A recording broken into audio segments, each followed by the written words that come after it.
Hello guys. कैसे हैं आप सब लोग? उम्मीद है आप सब लोग अच्छे होंगे। Welcome to doctor Amit IAS academy. जो आपका गवर्नमेंट स्कीम्स का जो लेक्चर चल रहा था, उसी कड़ी को हम आगे बढ़ाते हुए ministry of science and technology से आगे कंटिन्यूअसली हम स्कीम करेंगे सारी मिनिस्ट्री की। ठीक है, तो आज हम शुरू कर रहे हैं ministry of science and technology की जो स्कीम्स हैं वहीं से। ठीक है, तो सबसे पहली स्कीम है भारत जेन। भारत जेन, आपको नाम से ही पता चल रहा है कि कुछ ऐसी स्कीम होगी कि इंडिया ने कुछ जनरेट किया होगा, है ना, भारत जेन के नाम से। ठीक है, अब ministry of science and technology की स्कीम है तो आपको पता होगा मिनिस्ट्री तो यही होगी इसके अंदर। ठीक है, नोडल मिनिस्ट्री इसकी यही होगी। लेकिन ये भारत जेन है क्या? ये क्या है? एक इंडिजीनियसली डेवलप, इंडिया के ही डेवलपर्स ने इसको क्या किया है, डेवलप किया है। और फंड किसने किया था? इंडियन गवर्नमेंट, हमारी गवर्नमेंट ने इसको फंड किया था। AI based multi modal LLM for Indian languages. क्या कह रहा है कि एक मल्टी लैंग्वेज का एआई मॉडल तैयार कर रहे हैं। मल्टी लैंग्वेज यानी कि इंडिया की जितनी भी 22 भाषाएं कॉन्स्टिट्यूशन में है, उसी के बेसिस के ऊपर क्या तैयार कर रहे हैं, ये एक मल्टी मॉडल तैयार कर रहे हैं, एक एआई तैयार कर रहे हैं। प्राइमरी जो फर्स्ट फेज होगा इसका, फर्स्ट फेज दिसंबर 2025 से स्टार्ट हो जाएगा और ये फर्स्ट फेज 15 लैंग्वेजेस में क्या होगा, स्टार्ट होगा। ठीक है, 15 लैंग्वेजेस में स्टार्ट होगा। कौन कौन सी लैंग्वेजेस हैं? लैंग्वेजेस याद रखनी है आपको थोड़ी सी, जो ये मेन मेन लैंग्वेज है यहाँ पे दे रखी हैं। जैसे हिंदी हो गई, मराठी, तमिल, बंगाली, पंजाबी, गुजराती, तेलुगु और कन्नड़। ठीक है, ये लैंग्वेजेज हैं जो फर्स्ट फेज में आएंगे। इसके बाद जो हमारे कॉन्स्टिट्यूशन में 22 भाषाएं हैं, वो फेज 2, यानी कि फेज 2 कब से स्टार्ट होगा इसका? जून 2026 से स्टार्ट हो जाएगा इसका फेज 2। ठीक है, ये इसका इंट्रोडक्टरी पार्ट हो गया हमारा पूरा। ऑलमोस्ट इसी के पर्सपेक्टिव में ही आगे कंटिन्यूअसली करेंगे हम। जैसे ये है भारत जैन, हमने बता दिया कि इंडिजिनियसली डेवलप्ड एक प्रोजेक्ट है हमारा, एआई बेस्ड प्रोजेक्ट है। ठीक है, एलएलएम क्या है आप पूछोगे सर? एलएलएम था एक, क्या था ये एलएलएम? तो multi modal large language model था। ये क्या था? एक मल्टी लैंग्वेज का लार्ज मॉडल, उसे ही हम क्या कह रहे हैं? एलएलएम कह रहे हैं। अब आगे देखिए, सॉरी तो साफ कर देता हूं, ये पुराने मार्क्स। ठीक है, अब देखिए, आगे देखिए, ये जो लैंग्वेज है ये क्या करेगा? तीन चीज, ये जो मॉडल है एआई मॉडल, ये तीनों को सपोर्ट करेगा। किसको? टेक्स्ट को, स्पीच को और इमेज को। इन तीनों को प्रोसेसिंग करेगा। अब यूपीएससी दो तरीके से यहां पे सवाल पूछ सकता है आपसे।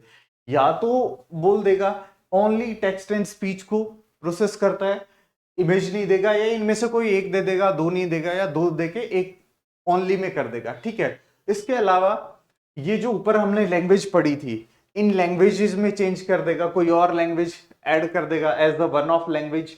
ठीक है, कि फर्स्ट जो फेज था उसमें ये 15 लैंग्वेजेस के बजाय इसमें एक और लैंग्वेजेस थी। ठीक है, ये कुछ ऐसा कर देगा। उसके अलावा मिनिस्ट्री चेंज कर देगा, भारत जैन की मिनिस्ट्री चेंज कर देगा। ठीक है, इसके अलावा अगर हम आगे चलते हैं, इसी पे कंटिन्यू अगर बात करेंगे, तो इंप्लीमेंटेशन इसका कब कौन कौन कर रहा है और कौन सी मिनिस्ट्री करेगी? मिनिस्ट्री तो हमने देख ली, इंस्टीट्यूट देख लेते हैं। इंस्टीट्यूट कौन सा है? एनएमआईसीपीएस। एनएमआईसीपीएस, एनएमआईसीपीएस क्या है? National mission on inter disciplinary cyber physics and system. ठीक है, और ये कौन कौन कौन कर रहा है? इंप्लीमेंट कौन कर रहा है? इंप्लीमेंट किसके थ्रू है? TIH फाउंडेशन ऑफ फोर, किसके लिए? IoT and EOT. ये आईओटी और आईओई क्या है? IoT, internet of things, internet for everyone. IIT Bombay के ही साथ ये काम कर रहे हैं, आईआईटी बॉम्बे के साथ ही काम कर रहे हैं। आईआईटी बॉम्बे कहां पे है? ये आईआईटी बॉम्बे में है ना।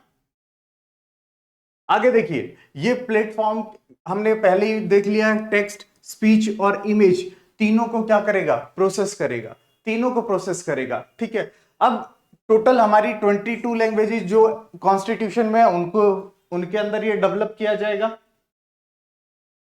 ठीक है, 25 टेक्नोलॉजी इनोवेशन हब के अंदर आएंगे यहाँ पे। ठीक है, इनोवेशन हब क्या है कि इंडिया जो, जैसे मेक इन इंडिया प्रोग्राम था हमारा, मेक इन इंडिया में क्या था कि हम बहुत सारे इंडिजीनियस चीजें हम डेवलप कर रहे थे, वैसे ही 25 टेक्नोलॉजी जो इनोवेशन हब है, मतलब हमने जो नई नई टेक्नोलॉजी इजाद की हैं उन टेक्नोलॉजीज के ऊपर बेस है। 25 टेक्नोलॉजी में से 4 टेक्नोलॉजी अभी क्या है, अपग्रेडेड की जा रही है, अपग्रेड की जा रही है, मतलब उसमें कुछ इंप्रूवमेंट किया जा रहा है। ठीक है, data model innovation, data model innovation मतलब स्ट्रेटेजिक रिसर्च पिलर है इसके। पहला क्या है, डेटा एंड मॉडल इनोवेशन। अब इसमें क्या है कि ये क्या काम करेगा, ये क्या सिखाएगा हमें, ठीक है, वो बात बतानी है हमें। तो भाई ये सबसेट है एफिशिएंट ट्रेनिंग का, selection, subset selection efficient training, मतलब आप इंसान को ये क्या कर सकता है, ट्रेन कर सकता है ना, ट्रेन कर सकता है। Enhancing data efficiency and model performance. एक चीज बताइए आप, कोई मॉडल, अगर कोई मान लो, मैं एआई बात करता हूं, अपना चैट जीपीटी, ठीक है, चैट जीपीटी से केवल मान लो 2 ही लैंग्वेज में आंसर करता, या तो इंग्लिश में या हिंदी में, ठीक है, तीसरी उसको कोई लैंग्वेज नहीं आती मान लो, मान के चलो, तो वो इफिशिएंट होता? वो इफिशिएंट नहीं होता इतना, वो कहीं ना कहीं लैग करता हर चीज में, उसको ज्यादा यूजर्स नहीं आते, उसके ऊपर ज्यादा यूज करने वाले उसको नहीं होते। लेकिन ये क्या है, 22 लैंग्वेज में इंडिया का डेवलप किया हुआ, मतलब इंडिया के कॉन्स्टिट्यूशन में जो हर लैंग्वेज है उस लैंग्वेज का इंसान इसको क्या कर सकता है, यूज कर सकता है। Knowledge distillation to optimise model efficiency. Knowledge distillation क्या होता है बेटा, एक बड़ी चीज से छोटी में क्या जा रही है, नॉलेज जा रही है, ट्रांसफरिंग ऑफ नॉलेज हम कह सकते हैं। टेक्नोलॉजी के थ्रू हम क्या कर रहे हैं, नॉलेज ट्रांसफर कर रहे हैं, उसे हम क्या कहते हैं, नॉलेज डिस्टिलेशन। एक लेमैन टर्म में मैंने बताया है कि नॉलेज डिस्टिलेशन क्या होता है कि एक लार्ज मॉडल से एक स्मॉल मॉडल में, जैसे स्टूडेंट है और एक टीचर है, तो टीचर के पास एक सब्जेक्ट की ज्यादा नॉलेज होगी, है ना, और वो क्या कर रहा है, स्टूडेंट को ट्रांसफर कर रहा है। तो इसी तरह इस एआई मॉडल के पास ज्यादा क्या होगी, इंफॉर्मेशन होगी, और ये इंफॉर्मेशन किसी एक को क्या कर रहा है, वो ट्रांसफर कर रहा है उसी की लैंग्वेज में। ठीक है, curriculum learning for progressive skill acquisition. देखिए, कैरिकुलम लर्निंग मतलब आप एकेडमिक्स में भी इसका यूज कर सकते हैं, है ना, एकेडमिक्स में भी इसका यूज कर सकते हैं। इसके अलावा अगर मैं बात करूं,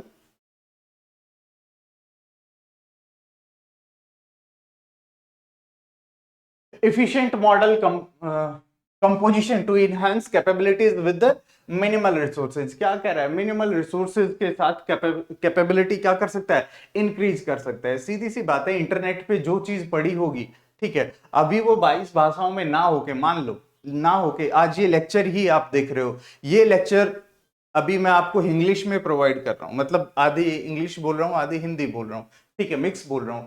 अगर कोई साउथ इंडिया का इसे देखेगा तो वो, उसको समझ ही नहीं आएगा मैं क्या बोल रहा हूं। लेकिन इसी चीज को मैं अगर क्या कर दूं, 22 भाषाओं में कन्वर्ट कर दूं, अलग अलग भाषाओं में मैं कन्वर्ट कर देता हूं, तो मेरे पास एक लार्ज ग्रुप आ जाएगा, ठीक है, वो अपनी नॉलेज बढ़ा सकता है, ठीक है, और मिनिमल रिसोर्सेज के साथ, मतलब अगर उस सब्जेक्ट का टीचर जैसे मैं ही हूं, अभी स्कीम्स पढ़ा रहा हूं, केवल स्कीम्स इंडिया में मैं ही पढ़ा हूं, तो मैं हर जगह तो जा नहीं सकता, उस चीज को यूटिलाइज साउथ का कैसे करेगा, अब वो मेरे लेक्चर देखेगा उसकी लैंग्वेज में, ताकि वो उसको इजिली कन्वे हो जाए जो मैं बोलना चाह रहा हूं। ठीक है, एडवांस कैपेबिलिटीज एंड एप्लीकेशंस, जो भाई सीधी सी बात है, जो कैपेबिलिटीज हैं उनकी एडवांसमेंट और इसकी एप्लीकेशन कहां का है, अभी बताया, multi modal fusion for comprehensive understanding across the data type, जितने भी डेटा टाइप हैं, ठीक है, इसके अंदर जितना भी डेटा होगा, और बहुत सारे प्लेटफॉर्म को ये क्या करेगा, फ्यूज कर देगा, सबको इजी बना देगा। Advance reasoning for complex decision making and problem solving, भाई एआई का काम ही ये है, complex decision making and problem solving. AI तो इसीलिए डेवलप हुआ था ना, तो इसी तरीके का एआई हम भी डेवलप कर रहे हैं। ठीक है। नेक्स्ट अगर मैं बात करूं,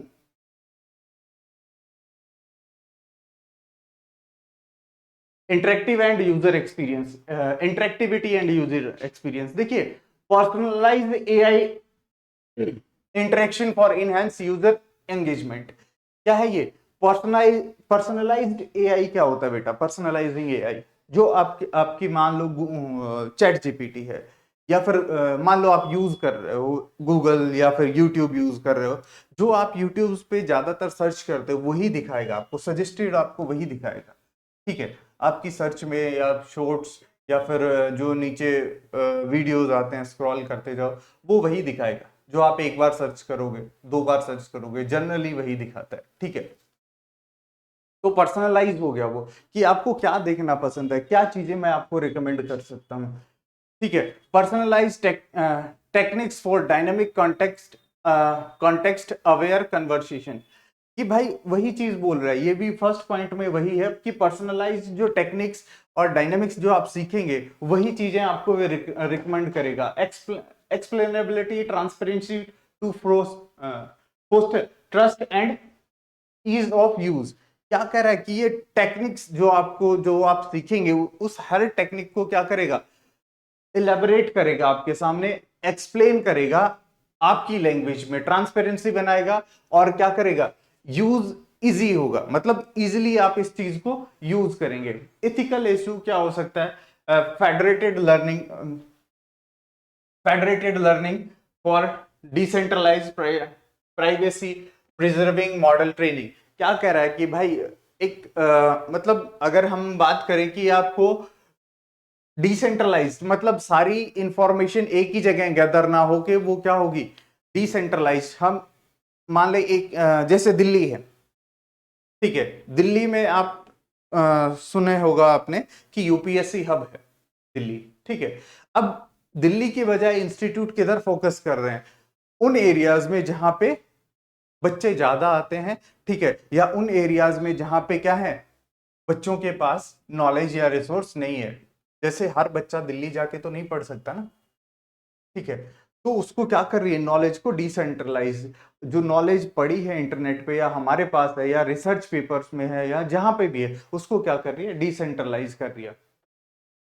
ठीक है, नेक्स्ट देखिए, integration for future technologies. Future technologies क्या है, जो जैसे ऑगमेंटेड रियलिटी एंड ये जो वर्चुअल रियलिटी, आप 3D इमेजेस वगैरह जो देखते हो, ठीक है, आप मूवी देख के आते हो 3D, that is virtual reality. कि आप, आपके पास कुछ चीज है भी नहीं और वो आप आपके सराउंडिंग में फील करते हो, दैट इज वर्चुअल रियलिटी।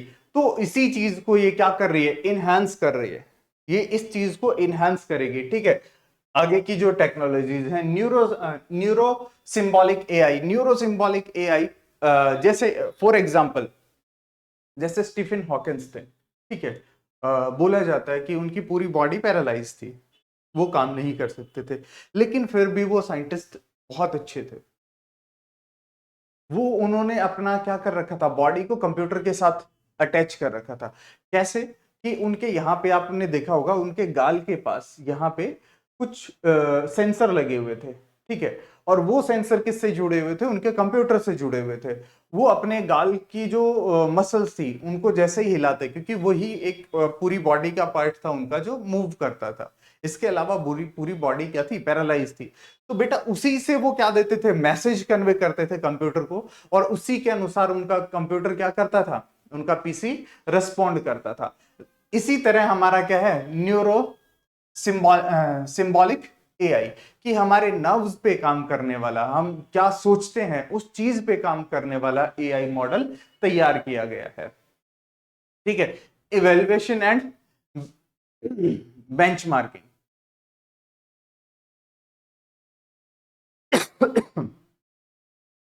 देखिए ये क्या करेगा, जो प्रोग्रेस है, मतलब फ्यूचर में जो प्रोग्रेस है या जो फ्रेमवर्क है, जो गाइडेंस है फ्यूचर रिसर्च डायरेक्शंस की, उन सबको इंप्रूव करेगा। ठीक है, नेक्स्ट चलते हैं, multi language and multi modal capability. Multi language, 22 तो लैंग्वेज हो ही गई, ठीक है, मल्टी मॉडल का मतलब किस किस चीज को ये क्या करेगा, process text, speech and image. भाई आप क्या कर सकते हो, किसी चीज को या तो इमेज की फॉर्म में देखते हो, ठीक है, या उस चीज को बोल के गूगल पे लिखते हो, मतलब बोलते हो गूगल को तो आंसर करता है, या फिर उस चीज को लिख के सर्च करते हो। यही तीन तरीके हैं आपके सर्च करने के गूगल के ऊपर। या तो आपने फोटो डाली किसी चीज की, या आपने उसको वॉइस कमांड दी, या फिर आप क्या कर रहे हो, उसको टेक्स्ट में सर्च कर रहे हो, लिख के सर्च कर रहे हो। मोस्ट कॉमन यही है हमारा, ठीक है। तो इसी बेसिस के ऊपर ये क्या करेगा, 22 लैंग्वेज में उसको डेटा को इंटरप्रिटेट करेगा और आपको आंसर देगा, ठीक है। 22 लैंग्वेजेस में, 22 लैंग्वेजेस में ये करेगा, ठीक है। अब देखिए इंडिजीनियसली इंडिजीनियस डेवलपमेंट। अब भारत जैन है तो नाम भारत जैन क्यों दिया गया इसको भाई बताओगे एक बार? क्योंकि भारत ने बनाया, इंडिया ने बनाया, बिल्ड इंडियाज एआई, है ना, इंडियाज एआई। अब इंडिया ने ये एआई क्यों डेवलप किया? क्योंकि इंडिया दूसरे जो एआई हैं उनके ऊपर डिपेंड नहीं करना चाहता भाई। जैसे शोरा आया, ठीक है, उसके बाद चैट जीपीटी आया। अब इनके ऑनर तो अलग अलग है ना, जैसे सोरा आया चाइना का, है ना, और इसके अलावा चैट जीपीटी आया। तो इनके जो ओनर हैं वो सब अलग अलग हैं, ओनर अलग हैं। तो जो डेटा यहां से कलेक्ट करेगा वो वहीं पे सेव करेगा डेटा, है ना। डेटा प्रोटेक्शन बिल हमारा आया था अगर याद हो तो आपको। लेकिन इस एआई को अगर हम यूज कर रहे हैं तो हमारा डेटा बाहर भी जा रहा है ना। आज के दिन में सबसे बड़ा अगर किसी चीज का रोल है तो वो डेटा का है। आज के दिन हर चीज किस पे बेस है, डेटा पे बेस है, ठीक है। अगर कोई चीज आप कर रहे हो तो वो हर चीज रिकॉर्ड होती है।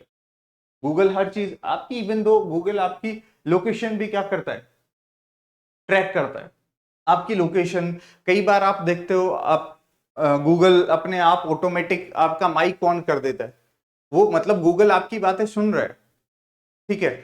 तो ये चीजें क्या है, डेटा ही तो है जो गूगल कलेक्ट कर रहा है। इंडिया क्या करेगा, जो भारत जैन जो प्रोजेक्ट है उसमें इंडिया डेटा कलेक्ट करेगा, इंडिया की ओनरशिप होगी, और दुनिया को पता चलेगा ग्लोबल लीडर किसमें, जनरेटिव एआई में, कि इंडिया क्या कर रहा है, जनरेटिव एआई का लीडर बन रहा है, ठीक है। जनरेटिव एआई में भी क्या आ रहा है, आगे आ रहा है, ठीक है। यहां तक क्लियर है? आगे चलिए, नेक्स्ट क्या हमारा, ethical and inclusive AI. Ethical क्यों भाई, इथिकल क्यों? इंडियन वैल्यूज से बना होगा। इंडिया की जो वैल्यूज हैं, जो इंडिया के हम बोल सकते हैं कि एक इथिकल इश्यूज नहीं आएंगे इंडिया के अंदर, मतलब हर एरिया के वैल्यूज कस्टम्स सबको ध्यान रखेगा, इसीलिए है ये, ठीक है। Bharat data search, Bharat data search क्या है, एक नेशनल एफर्ट है to collect primary data for lesser non Indian languages to train robust AI model. क्या कह रहा है कि ये क्या करेगा, डेटा कलेक्ट करेगा। किसका डेटा कलेक्ट करेगा? ऐसी लैंग्वेजेस का जो इंडिया के अंदर बहुत कम बोली जाती हैं, बहुत कम बोली जाती हैं, या फिर ऐसी लैंग्वेजेस जिनमें एआई मॉडल अभी तैयार ही नहीं हुए, उसमें इंडिया अपना पहला एआई मॉडल क्या कर रहा है, उतारने जा रहा है, ठीक है, दिसंबर में। ओपन सोर्स प्लेटफॉर्म होगा, मतलब कोई भी इसको यूज कर सकता है। जैसे जो इनोवेशन करेंगे, जो रिसर्च में होंगे, डेवलपर होंगे और स्टार्टअप्स इसका क्या कर सकते हैं, यूज कर सकते हैं। इकोसिस्टम डेवलपमेंट की भाई ये कोलैबोरेटिव इकोसिस्टम डेवलप करेगा, किस किस के बीच में, गवर्नमेंट और एकेडमिक्स के बीच में, है ना। जैसे आईआईटी मद्रास हो गई, आईआईटी बॉम्बे हो गई। अगर आईआईटी मद्रास ने कुछ किया और 22 लैंग्वेजेस में क्या किया, उसको स्प्रेड किया, तो आईआईटी बॉम्बे उस चीज को एसेस कर सकती है, वहां उस चीज में इंप्रूवमेंट कर सकती है। ये सारी चीजें होंगी। फोकस ऑन की सेक्टर, मतलब अगर ये सब चीजें होंगी, ये बनाएगा, कोई मॉडल बनाया जा रहा है, तो उसके ऊपर कौन से एरियाज ऐसे होंगे कि जिसके ऊपर प्राइमरी फोकस होगा। उसके ऊपर जो प्राइमरी फोकस होगा वो कौन कौन से एरियाज में होगा, that is health care, education, agriculture और गवर्नेंस के ऊपर, with region specific AI solution, कि आप कौन से एरियाज से हैं, ठीक है। उसी एरिया से रिलेटेड आपको क्या दी जाएगी, वही सारी जानकारियां दी जाएंगी, 22 भाषाओं में सारी जानकारियां दी जाएंगी। कौन कौन से सेक्टर से रिलेटेड, आपका हेल्थ केयर, आपका एजुकेशन, एग्रीकल्चर और गवर्नेंस। ठीक है, आपको गवर्नमेंट से रिलेटेड कुछ जानकारी चाहिए तो वो भी आपको आपकी लैंग्वेज में मिलेगी, और स्पेसिफिक रीजन की, मान लो मैं हरियाणा से हूं, हरियाणा में करंटली मैं दादरी में हूं, तो मुझे दादरी से रिलेटेड अगर कुछ इस एआई मॉडल से निकलवाना है किसी भी चीज के बारे में, चाहे वो गवर्नेंस हो, एग्रीकल्चर हो, एजुकेशन हो, हेल्थ केयर हो, ठीक है, इन सब के बारे में ये क्या देगा, मुझे गाइडेंस देगा, या मुझे इन सब के बारे में, इन सब टॉपिक्स के ऊपर ये बताएगा। एप्लीकेशन हमने बता ही दिया कि क्या एप्लीकेशन है, कि कौन कौन से सेक्टर में ये क्या करेगा। ये जो हेल्थ केयर, एजुकेशन, सेम यहाँ पे लिखा है कि specific sector like health care, education, agriculture और गवर्नेंस, इन सब में क्या करेगा, ये इनहांस लेके आएगा, ठीक है। इन सब में नॉलेज बूस्टर की तरह काम करेगा, लोगों को नॉलेज प्रोवाइड करेगा, अगर उन्हें कोई दिक्कत है तो सॉल्यूशन बताएगा उसका। मान लो एग्रीकल्चर में मुझे कोई दिक्कत आ रही है कि इस एरिया में सॉइल ऐसी है, तो मैं क्या उगा सकता हूं, इस सॉइल के अंदर मैं क्या ग्रो कर सकता हूं, ठीक है, तो मेरे एरिया के अकॉर्डिंग वो मुझे क्या देगा, सॉल्यूशन देगा। मान लो मेरे एरिया में आजकल कोई डिजीज चल रही है, ठीक है, तो उसी एरिया के अकॉर्डिंग मुझे सॉल्यूशन भी देगा, उस डिजीज का सॉल्यूशन क्या हो सकता है वो भी बताया जाएगा मुझे। क्लियर, ठीक है। नेक्स्ट हम देखते हैं, नेक्स्ट हमारी स्कीम कौन सी है। नेक्स्ट हमारी स्कीम है गर्भिणी, गर्भिणी प्रोग्राम। नाम से ही पता चल रहा है गर्भिणी कि गर्भ से रिलेटेड कुछ होगा, ठीक है। कौन कैसी स्कीम है, सेंट्रल सेक्टर स्कीम है। डिपार्टमेंट कौन सा है, डिपार्टमेंट ऑफ बायोटेक्नोलॉजी, वही किसके अंडर आता है, DBT, ministry of science and technology के अंडर आता है, ठीक है। आगे चलते हैं। गर्भिणी जो प्रोग्राम है इंडिया का कोलैबोरेटिव रिसर्च इनिशिएटिव है, कोलैबोरेशन है, ओनली इंडिया का नहीं आएगा यहां पे, यूपीएससी या स्टेट पीसीएस खेल जाएगा। इट इज बोल देगा, क्या बोलेगा, प्रोग्राम इज एन इंडियन, ये क्या है, इंडिया का प्रोग्राम है, ओनली इंडिया लिख देगा यहां पे, इस programme based on only India, नहीं, कोलैबोरेटिव रिसर्च है, ठीक है। ये क्या करेगा, किसके लिए रिसर्च है ये, maternal child health, maternal and child health. Maternal का मतलब मां की, और बच्चे की हेल्थ स्टडी करने के लिए क्या है, ये एक प्रोग्राम है, बच्चे और मां की हेल्थ स्टडी करने के लिए एक प्रोग्राम है। क्या स्टडी करेगा ये, adverse adverse birth outcome such as pre term birth and foetal growth restrictions. क्या करेगा, एडवर्स बर्थ मतलब कुछ अटपटा सा, जैसे हम बोलते हैं, एक वर्ड सुना होगा आपने, एक्टोपिक प्रेगनेंसी। एक्टोपिक प्रेगनेंसी मतलब यूट्रस के अलावा कहीं और प्रेगनेंसी हो जाए, उसको डिटेक्ट कर लेगा ये, ठीक है। वो बहुत फीटल होती है, मतलब मदर की डेथ हो सकती है उसमें, बहुत पेनफुल होता है वो, ठीक है। इसके अलावा, इसके अलावा क्या, प्रीटर्म बर्थ, कि बच्चे का जो बर्थ है वो समय से पहले क्यों हो रहा है, या क्या कारण है, उन चीजों को रोकने का क्या क्या तरीका हो सकता है, या वो चीजें क्यों हो रही हैं। और फीटल ग्रोथ रिस्ट्रिक्शन, अगर बच्चा गर्भ में है, पर्टिकुलरली ये आगे आगे हम देखेंगे, सेकेंड ट्राइमेस्टर मतलब 3 महीने के बाद जो पीरियड शुरू हो रहा है, second trimester and third trimester, 3 से 6 महीने और 6 से 9 महीने, दैट इज थर्ड ट्राइमेस्टर, उसमें ये क्या करेगा, फीटल ग्रोथ को मॉनिटर करेगा, ठीक है। डेवलप किसने किया है इसको, अगर डेवलपमेंट की मैं बात करूं तो डेवलपमेंट इसका कौन कर रहा है, थर्स्टी, ठीक है, thirsty translational health science and technology institute, ये आपके फरीदाबाद में है, जब गुड़गांव से फरीदाबाद जाओगे तो रास्ते में पड़ता है, ठीक है। उसके बाद डीबीटी, डिपार्टमेंट ऑफ बायोटेक्नोलॉजी, और आईआईटी मद्रास इंस्टीट्यूट हो गया, और national institute of biomedical genomics, ये आपका वेस्ट बंगाल के अंदर है, ये आपका कहां है, वेस्ट बंगाल के अंदर। उसी के साथ कुछ क्या है, हॉस्पिटल्स, कुछ क्या है इसके साथ, हॉस्पिटल्स भी इंक्लूडेड हैं, किसके लिए, गर्भिणी प्रोग्राम के लिए, ठीक है। आगे चलते हैं, यहां तक क्लियर। आगे चलते हैं, इसी स्कीम को आगे बढ़ाते हैं।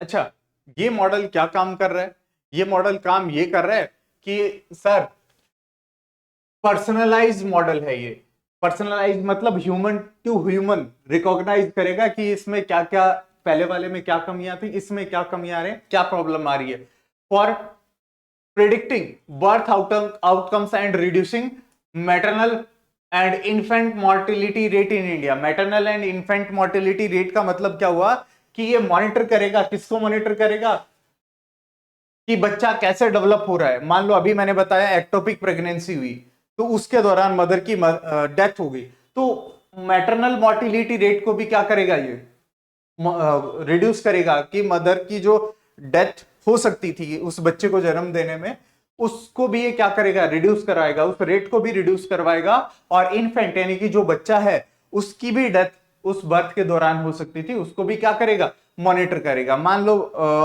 माल न्यूट्रिशन के कारण बच्चा अंडरवेट पैदा हुआ तो वो बहुत सारी डिजीज लेके पैदा होगा, क्वाशियरकर जैसे मैरास्मस डिजीज होगी, ठीक है। तो वो उन कंडीशन में मे बी, ये 100% श्योर नहीं है, मे बी बच्चे की डेथ हो सकती है, ठीक है। तो उन चीजों को भी ये बच्चे के जन्म से पहले ही डिटेक्ट कर लेगा, बच्चे के जन्म से पहले ही बता देगा। इस एआई मॉडल का या इस प्रोजेक्ट का नाम ये है, ये काम है, सॉरी, ठीक है। आगे चलते हैं, फीचर देख लेते हैं, इस प्रोग्राम के फीचर देख लेते हैं। ये जो प्रोग्राम है याद रखना, साउथ एशिया का लार्जेस्ट प्रेगनेंसी कोहर्ट प्रोग्राम है, ठीक है। साउथ एशिया का लार्जेस्ट, वन नहीं, वन ऑफ, फर्स्ट हम नहीं बोल सकते, वन ऑफ। ऐसे बहुत सारे प्रोग्राम चले हुए साउथ एशिया के अंदर, लेकिन वन ऑफ प्रोग्राम है, उन्हीं सब में से एक प्रोग्राम है, ठीक है। अभी इसने कितना इनरोल किया है, 12,000 प्रेग्नेंट वुमेन्स को ये क्या कर रहा है, मॉनिटर कर रहा है। गुड़गांव के अंदर 12,000 वुमेन्स को मॉनिटर कर रहा है, ये करंटली रजिस्टर हुई है इसके अंदर। अब ये क्या करेगा, प्रेगनेंसी के दौरान, डिलीवरी के टाइम पे और पोस्ट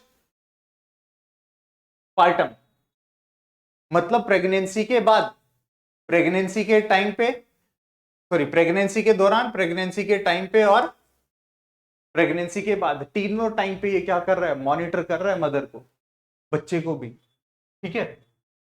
आगे चलते हैं, multi dimensional data collection. Multi dimensional data collection का मतलब कि रिसर्चर्स जो है ना, वो अलग अलग तरीके के डेटा कलेक्ट कर सकते हैं। अलग अलग तरीके का मतलब क्या हुआ भाई, अलग अलग तरीके का कि एक कॉम्प्लेक्सिटी मान लो किसी में आ गई, अगला जो इंडिविजुअल आ रहा है उसमें दूसरी तरीके की कॉम्प्लेक्सिटी है, ठीक है। अगला जो है उसमें अलग तरीके की, मतलब एक बहुत सारे केस स्टडी मिलेंगे आपको, अलग अलग तरीके के केस स्टडी मिलेंगे, तो वो सारा डेटा ये क्या करेगा, सेव कर लेगा, सारा डेटा सेव कर लेगा अपने अपने अंदर। रिसर्चर उसको फर्दर एनालिसिस के लिए क्या कर सकते हैं, यूज कर सकते हैं कि ऐसी कॉम्प्लेक्शन आई थी तो, या कॉम्प्लेक्सिटी आई थी लास्ट में, तो हमने क्या किया था, क्या सजेशन मिला था, या क्या हम कर सकते हैं आगे, ठीक है, वो सब।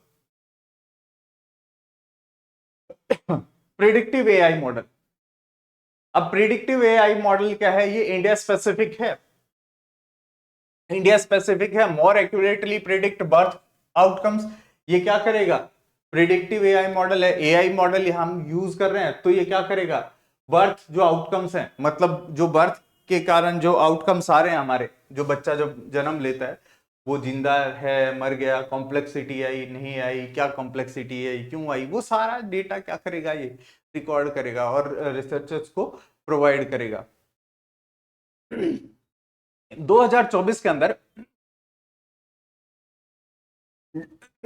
गर्भिणी 2 प्रोग्राम क्या हुआ था, अनाउंस किया गया था 2024 के अंदर। किसके लिए, for precisely determining the foetus gestation age, मतलब जो बच्चा गर्भ में, गैस्ट्रेशन पीरियड का मतलब होता है गर्भ में वो कितने दिन रह रहा है, ठीक है, वो उसको मॉनिटर करेगा, गैस्ट्रेशनल एज कि कितने टाइम का बच्चा हो गया, जन्म कब लेगा वो बच्चा। आज के दिन भी बता देते हैं ना कि डिलीवरी आपकी इतने दिन बाद होगी, 1 महीने बाद होगी, डॉक्टर डेट भी दे देता है कि आपकी 5 की है, 10 की है, मतलब एक वो बता देगा, एवरेज लगा के वो एस्टिमेट बताता है, ठीक है। उस एस्टिमेट के बजाय ये मॉडल जो है, ये मॉडल क्या करेगा, आपको एक्यूरेसी देगा, ठीक है। ये सेकंड, अभी हम बात कर रहे थे सेकंड ट्राइमेस्टर और थर्ड ट्राइमेस्टर में ये क्या करेगा, आपको मतलब जो बच्चा है उसकी ग्रोथ को क्या करेगा, मॉनिटर करेगा, ठीक है, उसकी ग्रोथ को मॉनिटर करेगा और आपको डेटा प्रोवाइड करेगा। डेटा रिपोजिटरी, अभी हम बात कर रहे थे, ये गर्भिणी दृष्टि के नाम से है, डेटा रिपोजिटरी गर्भिणी दृष्टि। ये क्या काम, ये क्या करेगा, programme created a comprehensive data repository to centralise data from its cohort. क्या कर रहा है, ये डेटा स्टोर कर रहा है, एक सेंट्रल यूनिट होगी जहां पे क्या किया जाएगा, सेंट्रलाइज डेटा इकट्ठा किया जाएगा। सेंट्रलाइज मतलब एक जगह इकट्ठा कर रहे हैं डेटा को, ठीक है। और ये किस लिए काम आएगा, रिसर्चर्स के काम आएगा, रिसर्चर्स के काम आएगा।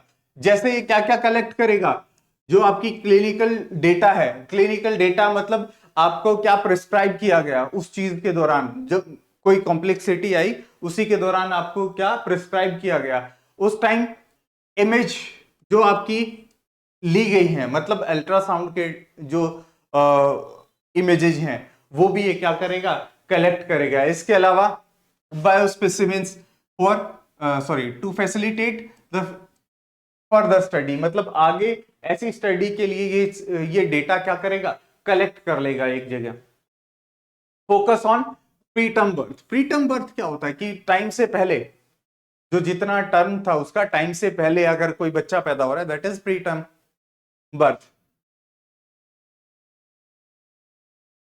अब देखो ये क्या करेगा, इसका ऑब्जेक्टिव क्या, कोर ऑब्जेक्टिव मतलब बिल्कुल जो ऑब्जेक्टिव है जिसके ऊपर ये काम कर रहा है, जिसका की रोल है, वो क्या है, gain a deeper epidemiological understanding. Epidemiological understanding क्या होता है बेटा, एपिडेमी क्या होता है, एपिडेमियोलॉजी अगर मैं बात करूं तो क्या होता है, किसी डिजीज के बारे में अगर आप स्टडी कर रहे हो, किसी डिजीज के बारे में नॉलेज लेते हैं, डिजीज के बारे में अगर पढ़ते हैं, दैट इज एपिडेमियोलॉजी। तो उस टाइम जो डिजीज हुई है, मतलब जो बच्चे में अबनॉर्मेलिटीज आई हैं या जो बर्थ में अबनॉर्मेलिटीज हैं, जो मदर में अबनॉर्मेलिटीज हैं, उसका अध्ययन मतलब उसकी स्टडी, क्या क्या हुआ था उस टाइम, उसको अंडरस्टैंड करने में हमें क्या करेगा, हेल्प करेगा ये, ठीक है। अब जो रिसर्चर्स हैं उन्होंने ऑलरेडी क्या आइडेंटिफाई किया है, 19 जेनेटिक मार्कर्स क्या किए हैं, ऐसे ढूंढ के निकाले 19 चीजें, 19 जेनेटिक मार्कर, मतलब 19 अगर मैं जेनेटिक मार्कर का मतलब बोलूं कि जेनेटिक जो मटेरियल है उसमें कुछ चीजें होती हैं जो स्पेसिफिकली क्या करती हैं, कॉम्प्लेक्सिटी पैदा करती हैं, किसके अंदर, उस बर्थ के अंदर, ठीक है, या उस बर्थ को पहले करवाने के लिए रिस्पॉन्सिबल है। ऐसी रिसर्चर्स ने 19 चीजें ढूंढ के निकाल दी हैं हमारे डीएनए में से। नेक्स्ट देखिए आगे,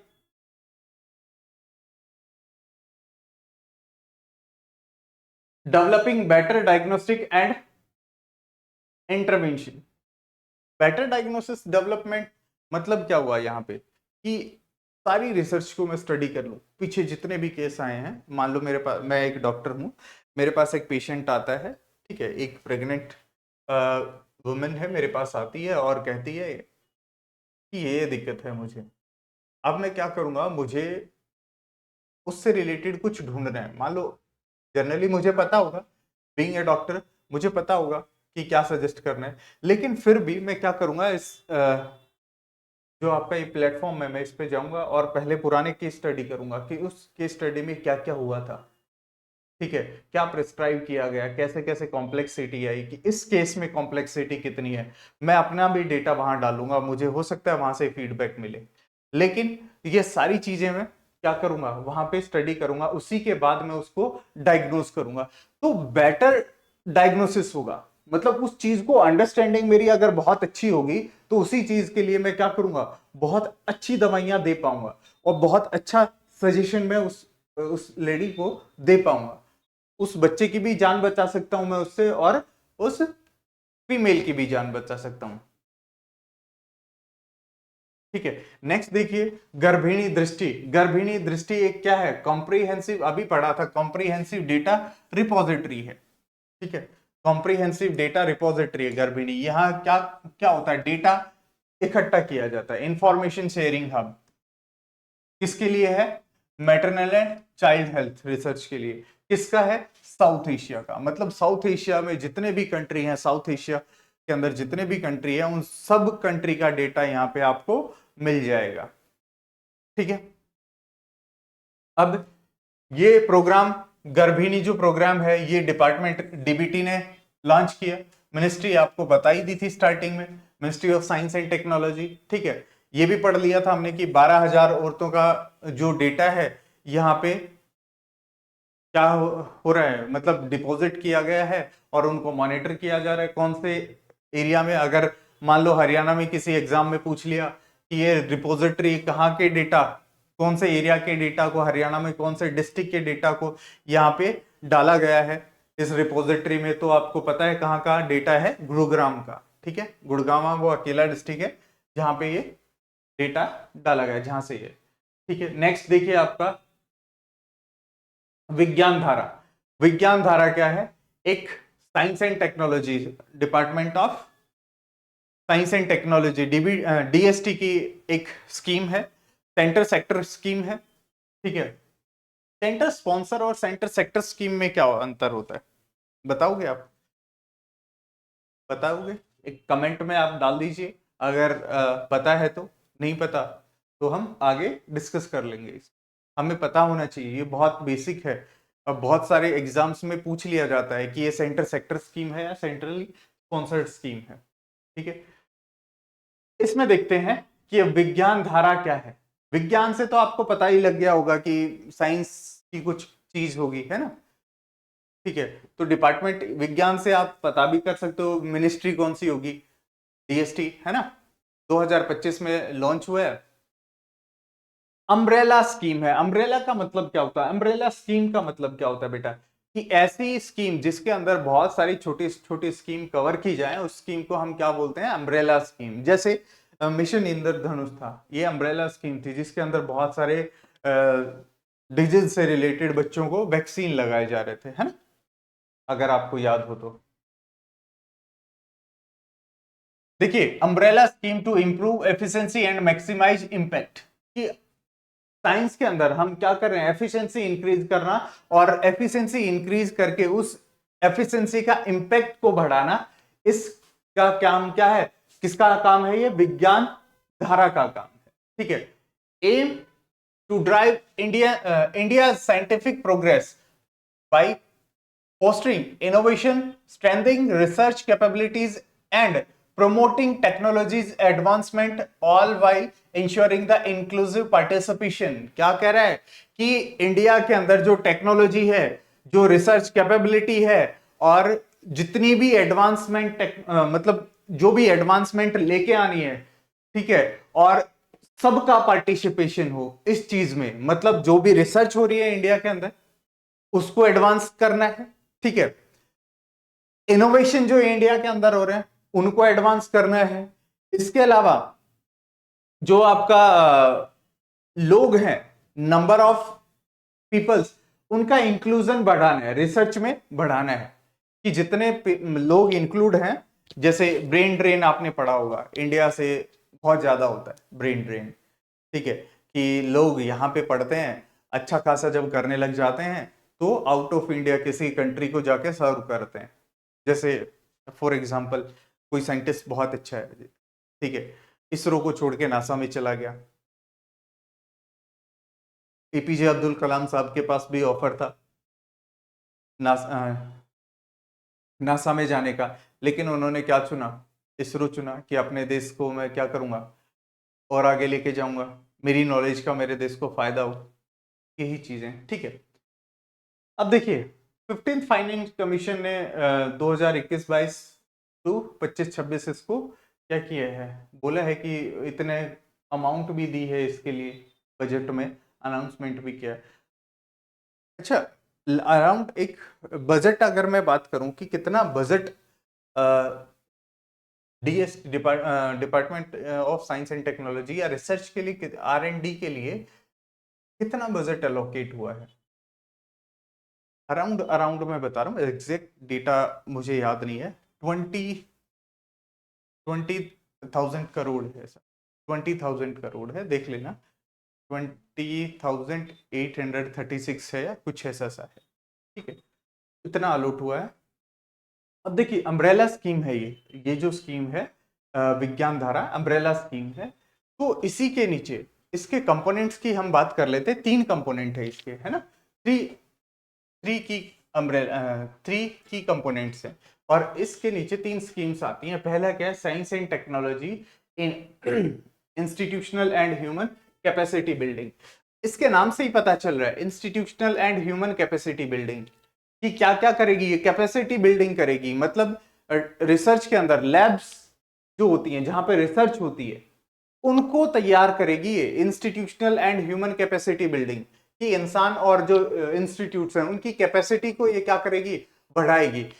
M to build up enhance research and development labs across the academic institutions, creating a robust environment for the scientific research। क्या कर रहा है, लैब्स किसके अंदर बढ़ा रहा है, रिसर्च इंस्टीट्यूट के अंदर नंबर ऑफ लैब्स हम क्या कर रहे हैं, बढ़ा रहे हैं, ठीक है। उससे क्या होगा सर, रिसर्च को बढ़ावा मिलेगा। रिसर्च को बढ़ावा मिलेगा तो क्या होगा, इंडिया R&D में ज्यादा आगे जाएगा और हमारे पास रिसोर्स की अवेलेबिलिटी या मेक इन इंडिया जो प्रोग्राम है उसमें हम लीड कर पाएंगे, वर्ल्ड को भी हम क्या कर सकते हैं, लीड कर सकते हैं, ठीक है। नेक्स्ट क्या है हमारा, फर्स्ट था साइंस एंड टेक्नोलॉजी, दूसरा है रिसर्च एंड डेवलपमेंट। अभी हमने क्या किया कि क्रिटिकल जो एरियाज हैं, अभी हमने लैब्स बनाई, अब क्या कर रहा है, रिसर्च करेंगे।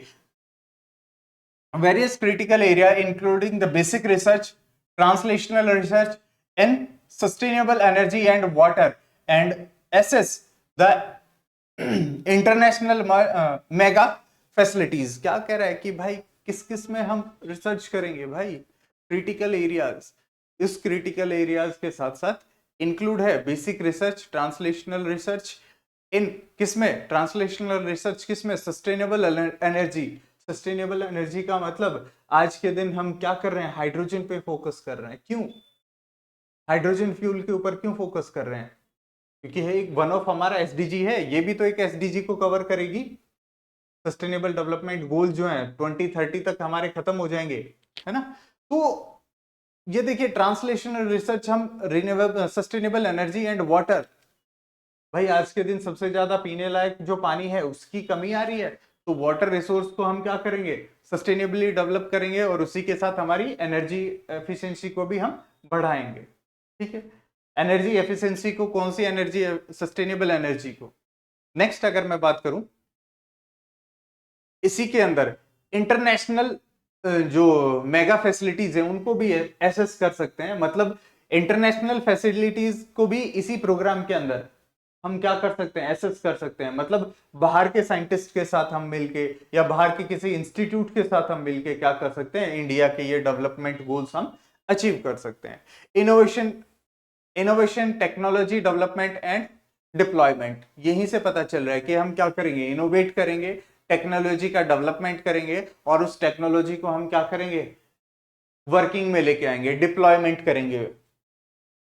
This segment of scheme aim to drive innovation in all levels, ठीक है। ऑल लेवल्स का मतलब स्कूल से और हायर इंडस्ट्री तक, स्कूल से और एक हायर इंडस्ट्री तक हम क्या करते हैं, डेवलपमेंट करते हैं। एक साइंस एंड टेक्नोलॉजी का ही एक डिपार्टमेंट, शायद वो डीबीटी का ही है, ठीक है, देख लेना। मानक एक स्कीम है, मानक, ठीक है। मानक की फुल फॉर्म बतानी है आपको, उसमें मैं बता देता हूं आपको कि जो बच्चे हैं 6 to 10th क्लास तक के, 6th क्लास से और 10th क्लास तक के जितने भी बच्चे हैं वो उसमें पार्टिसिपेट करते हैं, 6 to 10th क्लास, ठीक है। अराउंड 16 ईयर के बच्चे, ठीक है, 16 ईयर तक के बच्चे वो मानक में क्या करते हैं, पार्टिसिपेट करते हैं। और ये जो डेवलपमेंट, जो ये हमारा विज्ञान धारा है, इसके अंदर फंडिंग भी होती है, स्टेट्स को फंडिंग दी जाती है।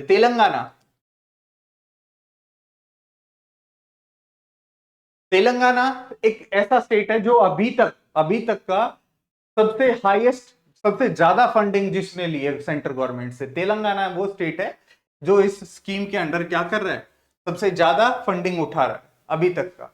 उसमें सबसे ज्यादा इंक्लूजन है, बच्चे इसमें सबसे ज्यादा रजिस्टर हुए हैं। ठीक है, वो क्या कर रहे हैं, रिसर्च कर रहे हैं, बच्चे छोटे छोटे बच्चे भी रिसर्च में जा रहे हैं। ठीक है, मतलब वो कुछ चीजें इनोवेट कर रहे हैं, कुछ आइडिया लगा रहे हैं। जैसे अटल ट्विंकलिंग लैब है, ठीक है, हर स्कूल में खोली गई है। तो उस लैब का फायदा क्या है कि बच्चे वहां जाएं और रिसर्च करें, वहां बच्चे बैठें और हर चीज के बारे में जानें। तो ऐसा ही स्कूल्स में रिसर्च प्रमोट किया है, हायर एजुकेशन में और इंडस्ट्रीज में भी क्या कर रहे हैं, रिसर्च को प्रमोट करना इस चीज का काम है। ठीक है, अभी वही आ गया, technology development and deployment with particular focus on increasing collaboration between academic, government and industry. भाई वही तो बात बोल रहे हैं कि बच्चों में जब इनोवेशन की भावना आएगी, कि बच्चों में ये विचार आ जाएगा कि मुझे कुछ क्या करना है, नई चीज बनानी है, एक दूसरे बच्चे को देख के सीखते हैं, बच्चों में कंपटीशन ज्यादा होता है। ठीक है, कि उसने किया तो मुझे भी करना है, अगर वो इस चीज में पार्टिसिपेट कर रहा है मुझे भी करना है। अगर किसी बच्चे को, एक बच्चे को मान लो कोई प्राइज मिल गया, या नेशनल या स्टेट लेवल पे उस बच्चे ने कुछ अच्छा अचीव किया, उसी बच्चे को देख के उसके स्कूल के बच्चे और इनकरेज होते हैं, उसके गांव के, उसके आसपास के बच्चे। तो ये क्या है, एक बहुत अच्छा प्रोग्राम है जिसमें बच्चे अपना क्या करेंगे, सारा पोटेंशियल सामने लेके आएंगे, बच्चों के थिंकिंग एबिलिटी इंप्रूव होगी। तो इस प्रोग्राम के थ्रू बहुत सारे चेंजेस बच्चों में आ सकते हैं। बहुत अच्छा प्रोग्राम है ये गवर्नमेंट का।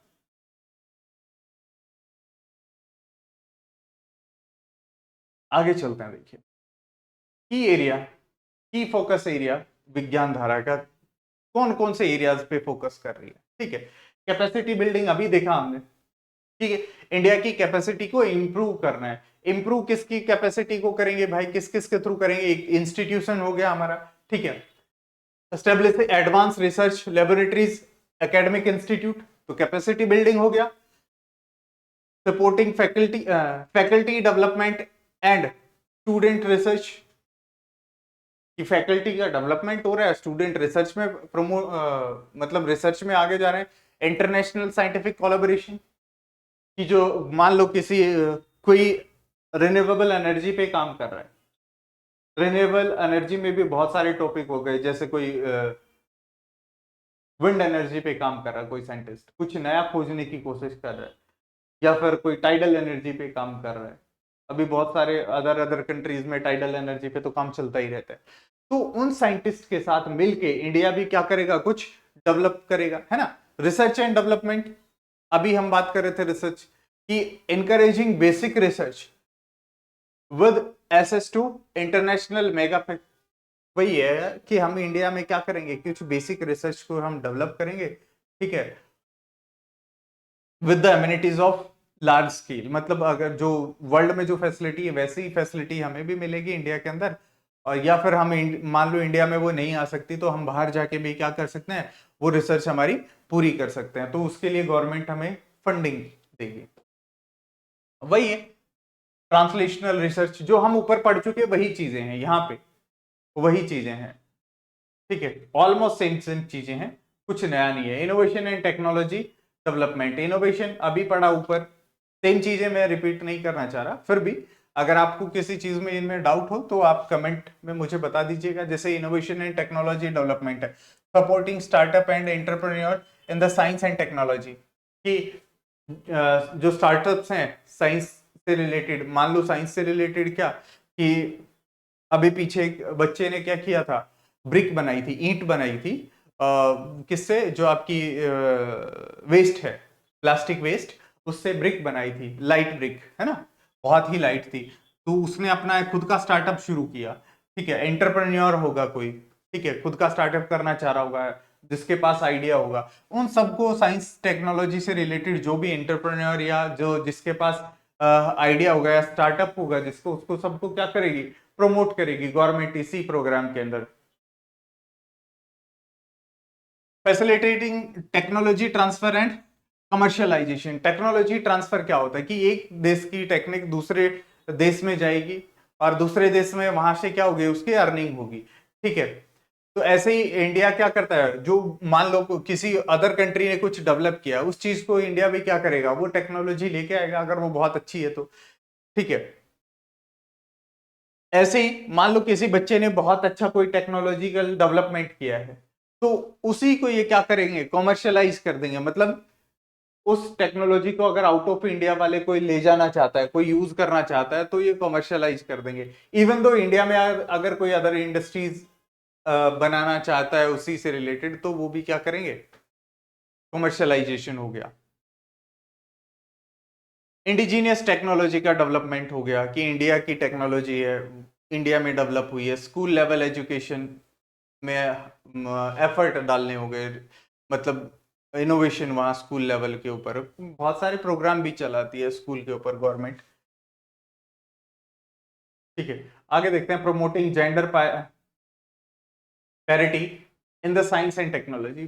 जेंडर पैरिटी का मतलब क्या होता है कि भाई equality in genders, gender biasness ना हो। मतलब मेल और फीमेल, जैसे फीमेल है तो फीमेल रिसर्च में कम जाती है, क्योंकि एक टाइम के बाद शादी और शादी के बाद फैमिली आ जाती है, और फैमिली में आपको पता है बहुत सारी दिक्कतों का सामना करना पड़ता है। तो कुछ लीनियंसी दी जाती है फीमेल्स को। जब साइंस एंड टेक्नोलॉजी हम करेंगे तो वहां पे बहुत सारे प्रोग्राम है साइंस एंड टेक्नोलॉजी के, तो वहां पे पढ़ेंगे हम। ठीक है, कि कौन कौन से प्रोग्राम या किस प्रोग्राम के अंदर फीमेल को लीनियंसी दी जाती है। ठीक है, तो यहाँ पे हम बात करेंगे कि जेंडर जो पैरिटी है उसको इक्वल लेके आना, जेंडर बायसनेस नहीं करना। ठीक है, साइंस के फील्ड में इक्वलिटी लेके आना जेंडर के बीच में। इंटरनेशनल कोलैबोरेशन, इंटरनेशनल कोलैबोरेशन का मतलब ही यही हो गया कि इंटरनेशनली हम चीजों से क्या कर रहे हैं, कोलैबोरेट कर रहे हैं। मान लो हम भी वही काम कर रहे हैं और कोई विदेश में भी सेम काम कर रहा है, उन दो के बीच में क्या हो जाए, कोऑर्डिनेशन हो जाए, एक्सचेंज ऑफ नॉलेज हो जाए, तो वो काम क्या हो सकता है, बेटर हो सकता है। नेक्स्ट आपके देखिए स्वाति पोर्टल। ठीक है, स्वाति पोर्टल, स्वाति पोर्टल क्या है आपका, किससे रिलेटेड है, नाम से मतलब स्वाति, स्वाति किसका नाम होता है, फीमेल्स का। तो मतलब ये प्रोजेक्ट भी किससे रिलेटेड होगा, फीमेल से रिलेटेड हो सकता है। ठीक है, एक आइडिया, मान लो पेपर में बैठे हो और आपको कुछ नहीं समझ में आ रहा, तो एक विन बिड अगर लगाना है, तुक्का लगाना है, तो ये एक हो सकता है। ठीक है, ऑनलाइन पोर्टल है, an online portal representing Indian womens and girls in STEMM। STEMM क्या है कि science, technology, engineering, mathematics and medicine, इन फील्ड में क्या करना, फीमेल्स को आगे लेके आना, फीमेल्स जहां पे लैग कर रही हैं उनको आगे लेके आना। इस प्रोग्राम का क्या है, मकसद है, इस प्रोग्राम का मकसद है। कौन इसको लीड कर रहा है, मिनिस्ट्री कौन सी है, किसके अंडर काम कर रही है, नोडल मिनिस्ट्री क्या होगी इसकी, ministry of science and technology. वही है कि Swati science for women in technology and innovation. ठीक है, किस किस में, वुमेन्स और गर्ल्स को science, technology, engineering, mathematics and medicine field में आगे लेके आना। सॉरी भाई,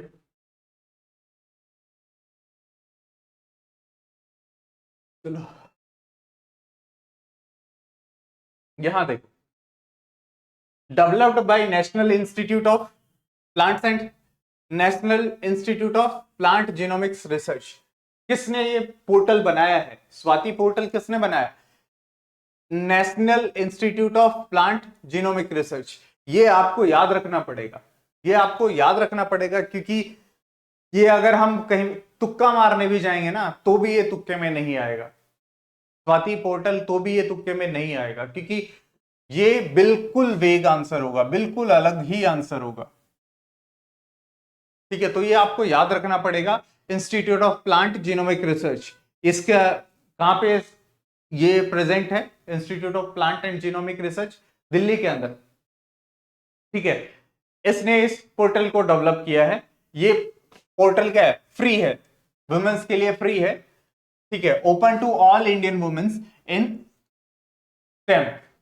जो स्टेम में काम कर रही है। किसके स्टेम का एरिया कौन कौन सा आपका? साइंस टेक्नोलॉजी, उसके अलावा कौन सा है? उसके अलावा बताइए, कमेंट में बताइए स्टेम की फुल फॉर्म, अभी बात की थी हमने, ठीक है। आगे चलिए इसमें, to create single searchable online compendium to the of Indian women's STEM across the all career stage and subjects. क्या कह रहा है कि भाई जो भी हमारा इंडियन वुमेन होगी वो इसको सर्च कर सकती है, कहां पे? ऑनलाइन कर सकती है, और ऑनलाइन क्या करेगी? इन एरियाज में जो भी वर्किंग होगी वो अपने फील्ड से रिलेटेड कुछ भी इस पे सर्च कर सकती है, अपने फील्ड से रिलेटेड पर्टिकुलर सब्जेक्ट से रिलेटेड वो क्या कर सकती है?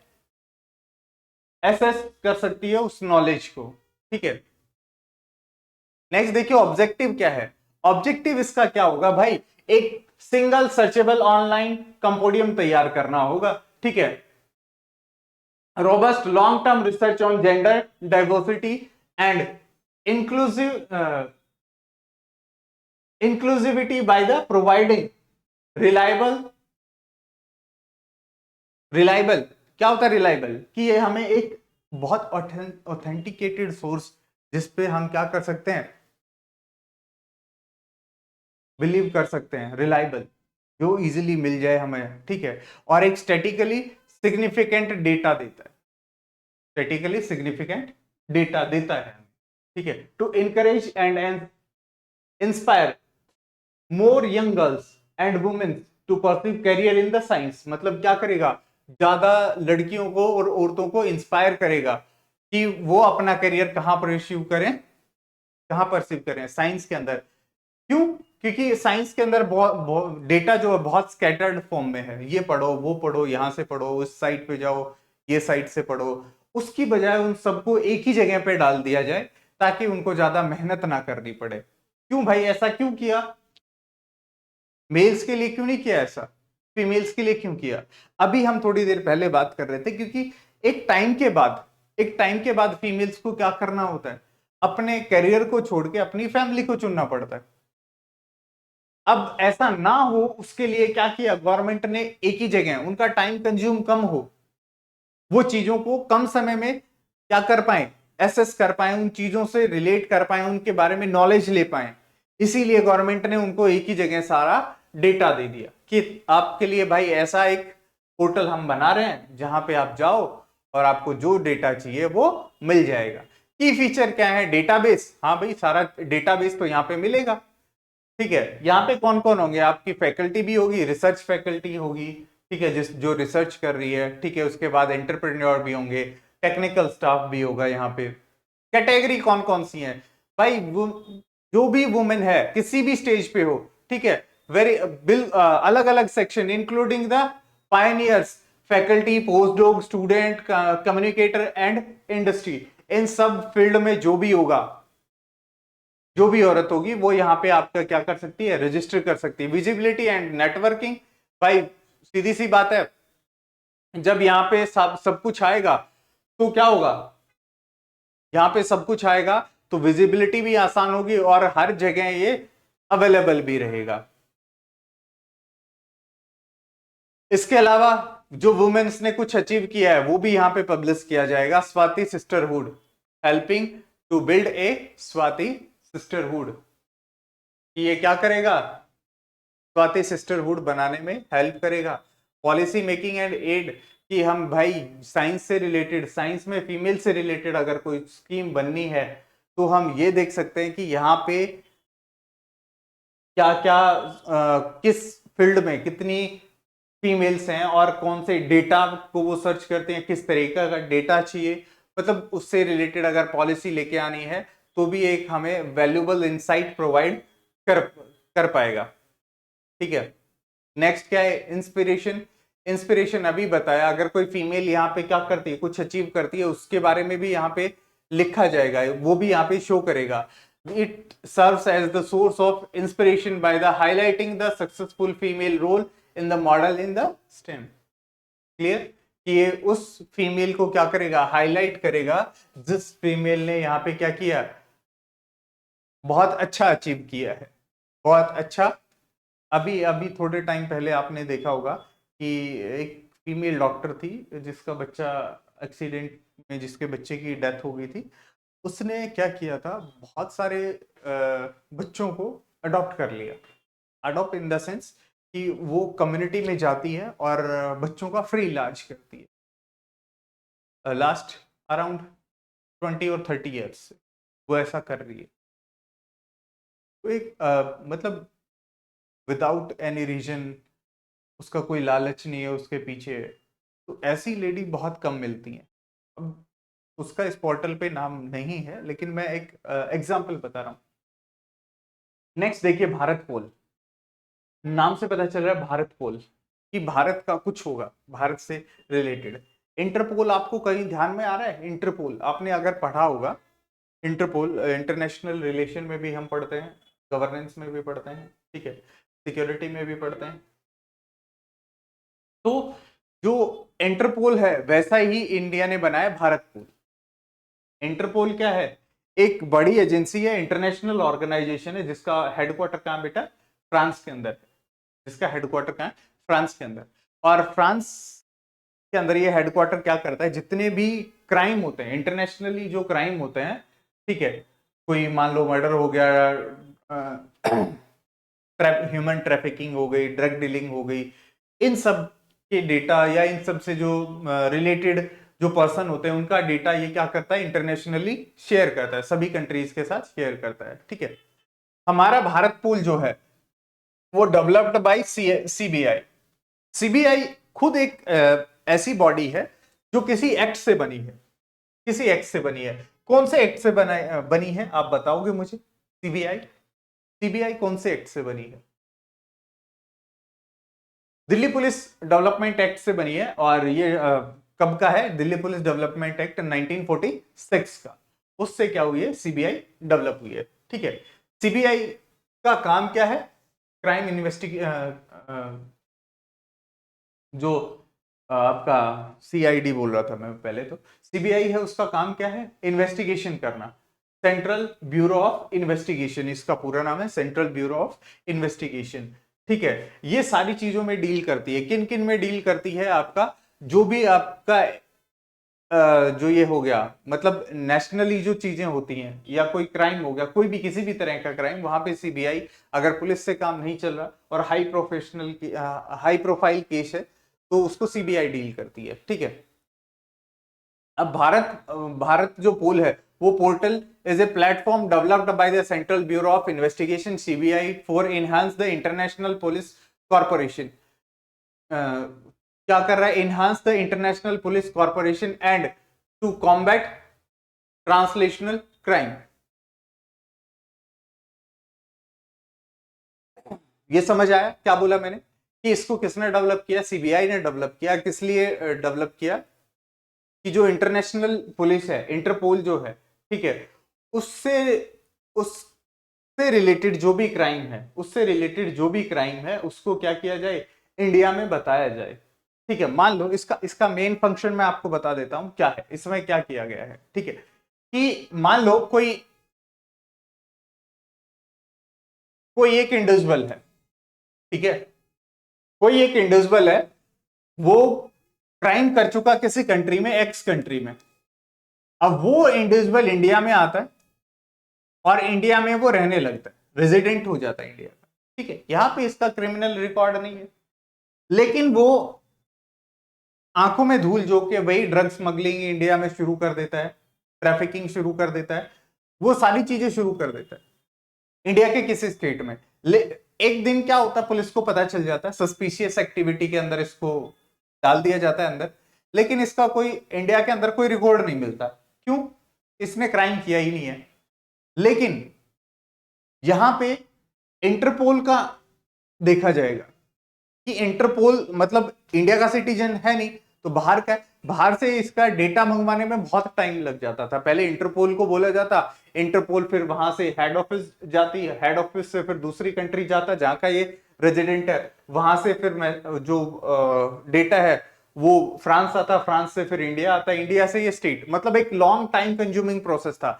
अब क्या हुआ भाई, इस इंडिया के सारे स्टेट्स को किसके साथ कनेक्ट कर दिया, भारत पोल के साथ, कि इंडिया का जो इंटरपोल है वहीं से सारे स्टेट क्या कर सकते हैं, इंफॉर्मेशन ड्राइव कर सकते हैं, इंफॉर्मेशन ले सकते हैं।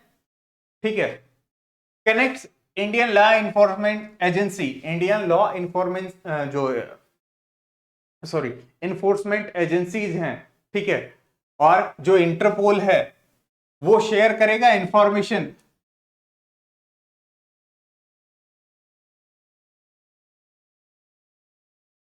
समझिए कि पहले नोटिस इशू करना पड़ता था, फिर ये सारी चीजें होती थी, अब ऐसा कुछ नहीं करना पड़ता, आगे कुछ नहीं करना पड़ेगा ऐसा। ठीक है, ऑब्जेक्टिव क्यों लेके आए इसको, इसका ऑब्जेक्टिव क्या है, इसको लेके आने का मेन मकसद क्या है इंडियन गवर्नमेंट का इसके पीछे, तो अभी बताया मैंने क्या भाई, created combat the growing threats of translational crime such as the cyber crime, financial, मतलब इन सारे तरीके के जो भी क्राइम है, ड्रग ट्रैफिकिंग हो गया, ह्यूमन ट्रैफिकिंग हो गया, ठीक है, जो भी इंटरनेशनल क्राइम है, जो भी, उन सबको कॉम्बैट करना, उन सब में कॉर्पोरेट करना, ठीक है, इंटरनेशनली कॉर्पोरेशन करना, योगदान देना या योगदान लेना, और किस तरीके से डील किया जाए, इसीलिए इसको तैयार किया गया, फास्टर असिस्टेंस। अब समझ आया, फर्स्ट वर्ड से ही पता चल रहा है कि ये क्यों बनाया गया। सारे स्टेट को एक जगह कर दो और उस पोर्टल के साथ जोड़ दो। अब उस पोर्टल पे जिस भी देश की, जिस भी कंट्री की क्या कर रही है, मान लो इंडिया का हरियाणा से, हरियाणा में कोई ऐसा पर्सन है, तो मुझे अलग से क्या करना पड़ेगा, उस इंटरपोल के पास नहीं जाना पड़ेगा, है ना, इंडिया के इंटरपोल के पास नहीं जाना पड़ेगा। अब वो इंफॉर्मेशन जो मेरे पास आएगी, वो इंफॉर्मेशन सारे स्टेट के पास जाएगी। मान लो आज उसने यहां क्राइम किया, कल वहां करके आए हो, कहीं और कोई स्टेट में करके आए हो, तो कौन कौन से स्टेट में उसने कहां कहां क्या क्या क्राइम किया, किस कंट्री में किया है उसने, वो सारी इंफॉर्मेशन बहुत इजिली एक ही क्लिक में उनके पास आ जाएगी, मतलब फास्टर असिस्टेंस उसको मिल जाएगा। ठीक है, replacing order time consuming manual communication method, की लेटर लिखो, ये करो वो करो, वो सारी चीजें हटा दी यहां से। ट्रैक फ्यूजिटिव्स, फ्यूजिटिव्स क्या होते हैं, जो भगोड़े होते हैं, उनको ट्रैक करेगा कि कहां कौन से कंट्री से कौन सा भाग रहा है, कहां गया है। ठीक है, इंक्लूडिंग रेड नोटिस, उनके अगेंस्ट रेड नोटिस इश्यू, किस किस के अगेंस्ट रेड नोटिस रिसीव हुआ है, टू ट्रैक एंड फ्यूजिटिव जो ऑफेंडर होते हैं उनको ट्रैक करेगा। ठीक है, जो कहां भाग गए, अब्रॉड में भाग गए, combat transnational crime, it serve as the tool to strengthen India's fight against organised crime. ये ऑर्गेनाइज्ड और अनऑर्गेनाइज्ड हम कहां पढ़ेंगे बेटा, सिक्योरिटी जब करेंगे ना हम, ठीक है, उसमें आता है हमारा, जो हम सिक्योरिटी पढ़ते हैं उसमें आता है ऑर्गेनाइज्ड क्राइम कौन सा होता है, एक वेल ऑर्गेनाइज्ड क्राइम होता है।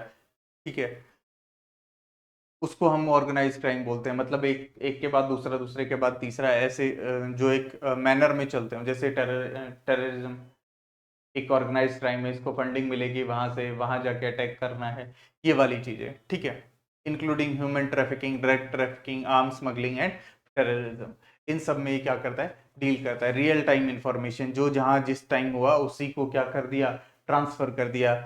ठीक है, मान लो अभी अभी कोई कोई इंफॉर्मेशन अपडेट हुई है, वही अगर इंफॉर्मेशन अगले के पास पहुंचनी है, मान लो फ्रांस में अपडेट हुई है, इंडिया में आने में टाइम लग जाएगा उसको, तो फ्रांस में जब अपडेट होगी तो वही इंडिया में भी सारे पोर्टल्स पे अवेलेबल हो जाएगी। तो इंटरपोल के कितने कंट्रीज, मेंबर कंट्रीज हैं, 195 मेंबर कंट्रीज हैं। ठीक है, यहां तक क्लियर है, आगे चलते हैं, चलिए आगे चलते हैं।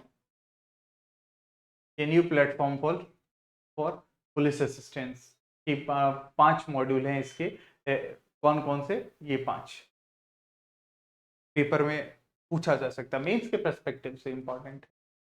ठीक है, 5 मॉड्यूल हैं, देख लेना, 5 मॉड्यूल्स, कनेक्ट मॉड्यूल, उसके बाद ब्रॉडकास्ट मॉड्यूल, उसके बाद Interpol reference module, Interpol notice module, और रिसोर्स मॉड्यूल। अब इन मॉड्यूल्स में क्या क्या है, जैसे अगर मैं कनेक्ट मॉड्यूल बोलूं तो ये सीबीआई और जो इंटरपोल है, ठीक है, उन दोनों को कनेक्ट करती है। ऑल इन्फॉर्मेंस जो इन्फोर्समेंट लॉ इन्फोर्समेंट जो एजेंसी होती है, उन सबको क्या करता है, कनेक्ट करता है, ठीक है। उसके बाद ब्रॉडकास्ट मॉड्यूल क्या हो गया कि ये क्या करेगा, जो क्राइम जहां पे भी हुआ, ठीक है, जो भी इन्फॉर्मेंस जो लॉ इन्फोर्समेंट एजेंसी है, ठीक है, फॉरेन कंट्री में या इंडिया में, उन सबको क्या करेगा, एक साथ इंफॉर्मेशन शेयर कर देगा इंडिया की एजेंसीज के पास भी, फॉरेन में अगर कोई क्राइम हो रहा है तो भी, ठीक है। इंटरपोल रेफरेंस मॉड्यूल, जो मान लो ये क्या करेगा, किसी इंडियन के अगेंस्ट कोई क्राइम रजिस्टर हुआ किसी देश में, ठीक है, तो उस चीज को घूम फिर के आने में टाइम लगेगा, लेकिन ये क्या करेगा, इंडिया के पास उसी टाइम क्या भेज देगा, उसकी इंफॉर्मेशन भेज देगा, ठीक है। और इंडिया भी क्या कर सकता है, इन्वेस्टिगेशन कर सकता है अब्रॉड में जाके उस चीज के बारे में। इंटरपोल नोटिस मॉड्यूल, पहले जो पुराना वाला मॉड्यूल था कि भाई लेटर लिखो, ये करो वो करो, उसकी बजाय ये क्या कर रहा है, rapid secure structure transmission of request for the Interpol notice of Indian law enforcement agency. मतलब बहुत जल्दी पहले भेजा जाता था कुरियर के थ्रू, ठीक है, या मेल लिखी जाती थी पर्टिकुलर एजेंसी को, अब उन सब की जरूरत नहीं है, उन सब की जरूरत नहीं है, ठीक है। रिसोर्स मॉड्यूल,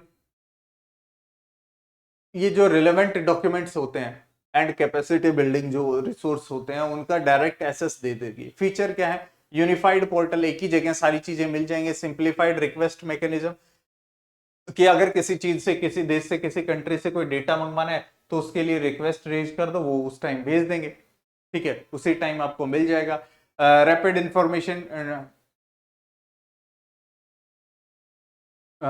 इंफॉर्मेशन डिसमिशन के मतलब जो 195 कंट्रीज हैं उनके पास एकदम से बहुत जल्दी फास्ट ट्रैक इंफॉर्मेशन चली जाएगी।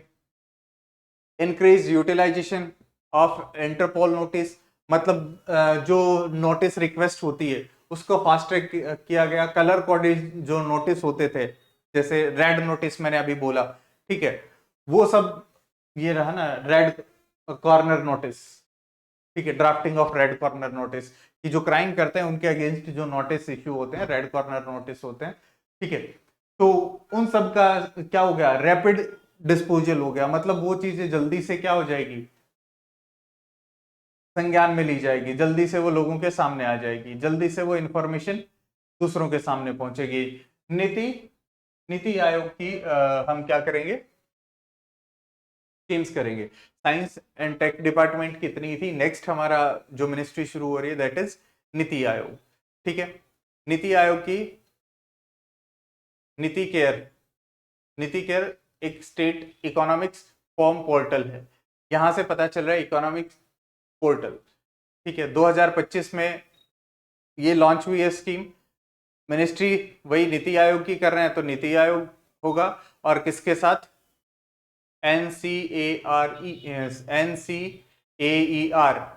ये क्या है, इसके कोलैबोरेशन में किया है, ठीक है।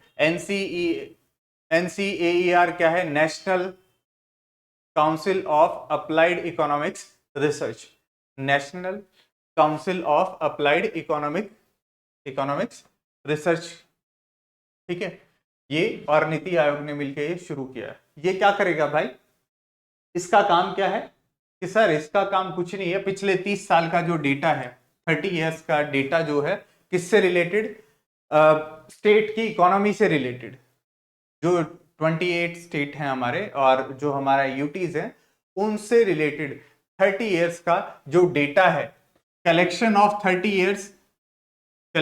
30 years of social, economic and fiscal data for Indian states, aiming to spot evidence based policy making and analysis। मतलब क्या कह रहा है कि आपको ये क्या देगा, 30 इयर्स का डेटा देगा, किससे related, socio economical and physical, जो फिजिकल डेटा है वो प्रोवाइड करेगा।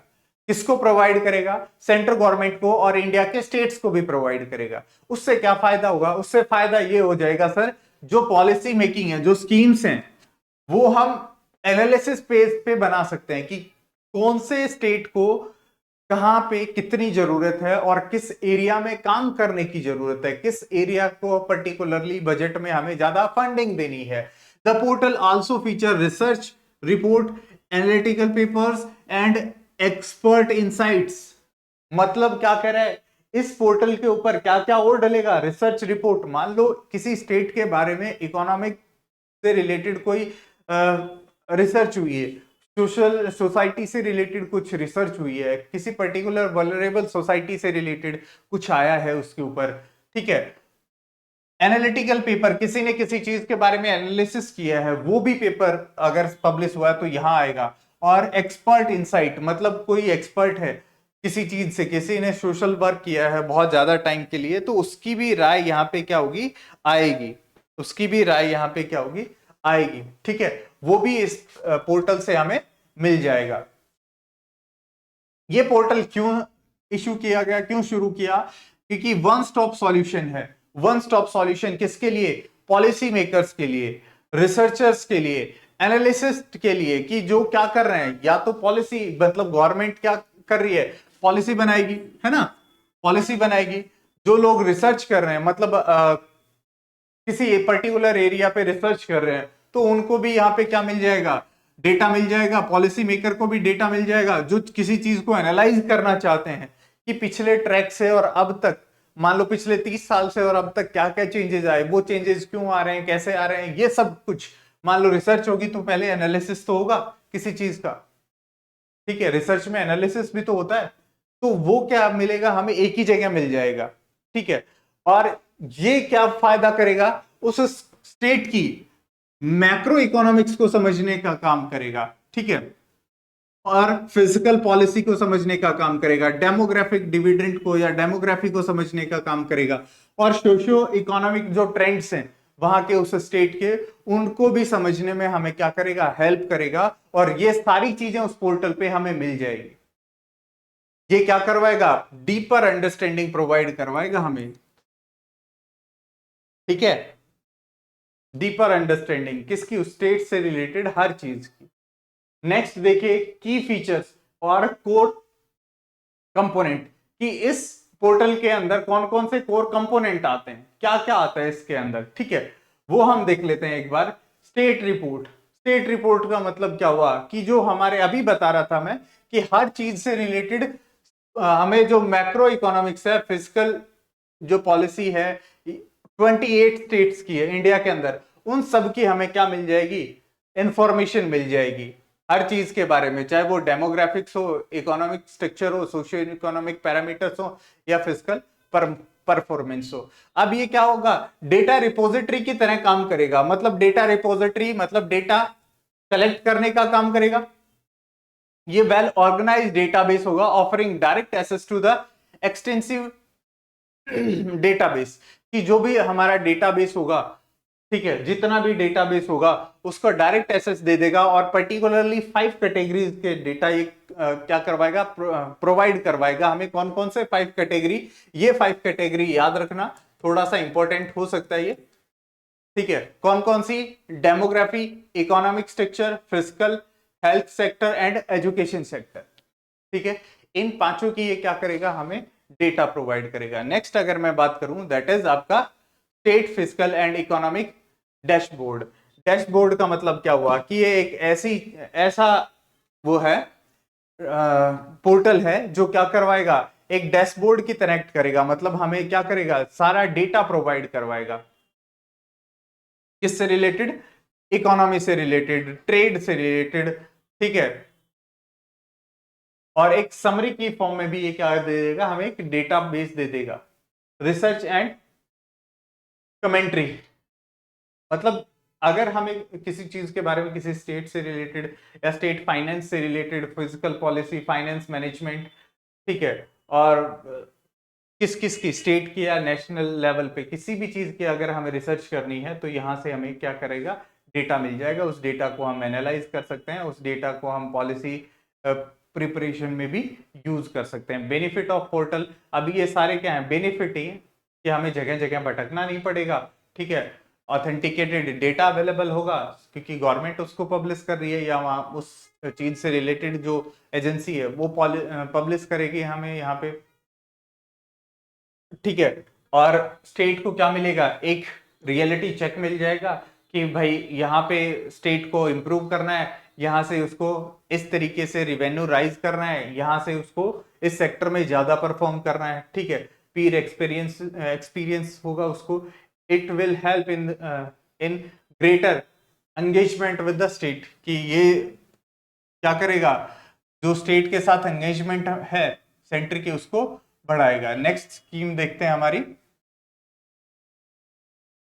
Ministry of health and family welfare. Ministry of health and family welfare की स्कीम देखते हैं, ठीक है। नेक्स्ट हमारी आयुष्मान भारत प्रधानमंत्री जन आरोग्य योजना, ठीक है, ABPM जय योजना। ये तो आपको पता ही होगा, ministry of health and family welfare की स्कीम है, 2018 में लॉन्च हुई थी, ठीक है।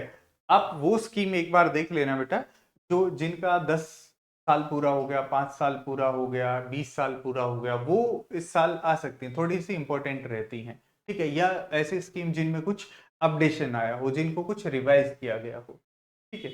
ऐसी स्कीम्स आप देख के जाना एक बार, जितनी भी स्कीम है इस साल की तो आप देखोगे ही। लास्ट मान लो जो स्कीम है, जैसे मैं बता रहा हूँ, जिसको 5 साल हो गए हैं, 10 साल हो गए, 15 साल हो गए, 20 साल हो गए, ठीक है, ऐसी। तो ये 2018 की स्कीम है, अभी क्यों पढ़ रहे हैं, कुछ अपडेशन आया होगा इसलिए हम इसको यहाँ पे पढ़ रहे हैं। सेंट्रली स्पॉन्सर्ड स्कीम है, सेंट्रली स्पॉन्सर्ड स्कीम है Ayushman Bharat national health policy के 2017 के अंडर ये आती है, ठीक है। इसका काम क्या है कि दो मेन कंपोनेंट है इसका, हेल्थ एंड वेलनेस, और दूसरा प्रधानमंत्री आरोग्य योजना। इसके तहत इसको क्या किया जाता है बेटा, इस स्कीम के तहत फाइनेंशियल असिस्टेंस दी जाती है, हेल्थ जो अश्योरेंस है वो दिया जाता है। फाइनेंशियल असिस्टेंस किसकी, 5 लाख का आपका बीमा होता है, 5 लाख का इंश्योरेंस होता है। जब आप जब जाओगे हॉस्पिटल में, हॉस्पिटलाइजेशन अगर आपका होता है किसी डिजीज के कारण, तो गवर्नमेंट आपको 5 लाख तक का फ्री इलाज प्रोवाइड करवाती है, ठीक है। हेल्थ एंड वेलनेस सेंटर में हम देखते हैं focus on preventative and promotive communicable disease care. क्या कर रहा है कि वहां पे जो भी हैं, जो जिस भी तरह की जो डिजीज हैं, उनके लिए क्या कर रही है, ड्रग्स प्रोवाइड करवा रही है, ड्रग्स प्रोवाइड करवाती है कि आपको दवाइयाँ हो गई, या फिर उसका जो जितना भी इलाज है जिस भी तरीके से हो वो, ठीक है, उसके लिए भी क्या कर रही है, ये केयर कर रही है आपकी। इसके अलावा क्या कर रही है, इसके अलावा maternal and child health, maternal and child health पे भी क्या कर रही है, इसका फोकस है। Communicable disease care, free essential drugs and diagnostic and basic mental health support, ठीक है। ये किस किस में, देखो ये चीजें आ सकती हैं, ये चीजें आ सकती हैं कि आपके पेपर में, कि ये पूछा जा सकता है कि ये कहाँ कहाँ से कौन कौन से एरिया कवर करती है। तो आपको ये याद रखना है, क्या क्या याद रखना है कि भाई एक तो मैटरनल एंड चाइल्ड हेल्थ हो गया, नॉन कम्युनिकेबल डिजीज केयर करती है उनकी, और फ्री एसेंशियल ड्रग प्रोवाइड करवाती है। डायग्नोसिस, मतलब डायग्नोसिस क्या होता है, किसी चीज के बारे में जानकारी लेना, किसी चीज को डायग्नोज करना, ठीक है। कोई डिजीज है उसको डायग्नोज करना, उसके बारे में पता लगाना, तो वो भी, जैसे कोई टेस्ट हो गया वो फ्री, डिजीज से रिलेटेड अगर कुछ होगा, टेस्ट वगैरह होगा तो वो फ्री होगा उसका, ठीक है। बेसिक मेंटल हेल्थ सपोर्ट हो गई, बेसिक मतलब काउंसलिंग वगैरह अगर उसको करवानी है, किसी के मेंटल इलनेस है तो, ठीक है। उसके अलावा जो हेल्थ, ये इंफेसाइज करेगी health and promoting, health promotion and prevention.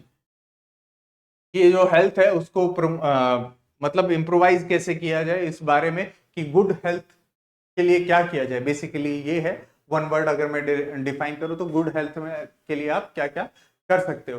Feature क्या है इसके लिए, हेल्थ कवर क्या करेगा, अभी मैंने बताया कि ये क्या करता है, 5 लाख का ईयरली आपको क्या देता है, ये बीमा देता है, 5 लाख का हेल्थ इंश्योरेंस देता है फैमिली के ऊपर। यहां पे एक चीज मैंने हाईलाइट भी की है कि no restriction on the family size और एज, कि चाहे वो किसी भी एज ग्रुप का हो, ठीक है, और कोई भी क्या हो, फैमिली का मेंबर हो, तो उसके लिए कोई रेस्ट्रिक्शन नहीं है कि मान लो कि हेड ही हो सकता है, फैमिली हेड हो सकता है, या फिर बच्चा हो सकता है, या फिर जो फीमेल है वो हो सकती है, ऐसा कुछ नहीं है, ठीक है। सिर्फ क्या है, ये सिर्फ किसके लिए, फैमिली के लिए, लेकिन साइज और एज कोई भी मैटर नहीं करता। टारगेट बेनिफिशियरीज कौन होंगे, टारगेट बेनिफिशियरीज होंगे कि भाई कौन कौन सा, 12 करोड़ पुअर लोग, ठीक है, 12 करोड़ जो वनरेबल फैमिलीज हैं, 55 करोड़ इंक्लूड हुई हैं, 12 करोड़ इसमें पुअर लोग हैं, 55 करोड़ इसमें इंडिविजुअल जो वनरेबल सेक्शन से आते हैं वो इंक्लूड हुए हैं, और बॉटम 40% पॉपुलेशन इस चीज का यूज कर रही है, ठीक है। आइडेंटिफिकेशन ऑफ बेनिफिशरीज, जो बेनिफिशरी हैं उसके आइडेंटिफाई कैसे किया जाएगा, ठीक है। सोशो इकोनॉमिक कास्ट सेंसस जो है, जो जिन 2011 का, उसके बेसिस पे उनको क्या किया गया, आइडेंटिफाई किया गया, जो बीपीएल फैमिली से हैं या जिनके जो ऑक्यूपेशनल क्राइटेरिया, जिनकी इनकम बहुत कम है, उनको ये क्या किया जाता है, प्रोवाइड किया जाता है, ठीक है। ये नेशनल वाइड है, ठीक है। कैशलेस एंड पेपरलेस एसेस, मतलब कोई पैसा नहीं देना पड़ेगा जिस हॉस्पिटल में भी जाएगा, और पेपरलेस, कोई पेपर वर्क भी नहीं है इसके लिए, ठीक है। जितने भी इम्पैनल्ड जो पब्लिक और प्राइवेट हॉस्पिटल हैं दोनों के लिए हैं, सिर्फ गवर्नमेंट हॉस्पिटल के लिए नहीं है, ये प्राइवेट हॉस्पिटल में भी लागू है। पोर्टेबिलिटी क्या है, नेशनल वाइड है। मान लो मैं हरियाणा से हूं, और अगर मैं किसी साउथ इंडियन स्टेट में चला जाता हूं, मान लो मैं केरला चला गया, मान लो मैं तमिलनाडु चला गया, और इस स्कीम का मैं लाभ लेना चाहूं, तो मुझे वहां पे भी इसका क्या मिलेगा, बेनिफिट मिलेगा, ठीक है। नेशनल वाइड है ये।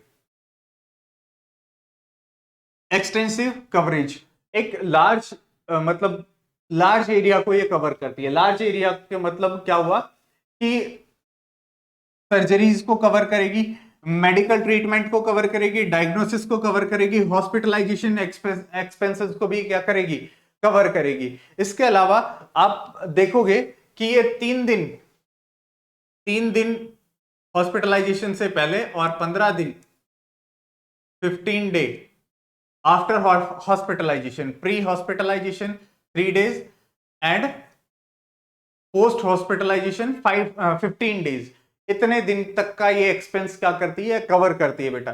प्री एग्जिस्टिंग कंडीशन, अगर कोई प्री एग्जिस्टेड डिजीज है, जनरली वो इंश्योरेंस कंपनी कवर नहीं करती, लेकिन क्या ये कवर करती है, हाँ ये कवर करती है। और कब से कवर करती है, वेरी फर्स्ट डे, जब आप कोई भी इंसान इसमें इनरोल करता है, तो उसी में प्री एग्जिस्टिंग डिजीज को भी ये क्या करती है, कवर करती है। नो फैमिली कैप, कोई फैमिली रिस्ट्रिक्शन नहीं है, साइज का, एज का, जेंडर का कुछ लफड़ा नहीं है।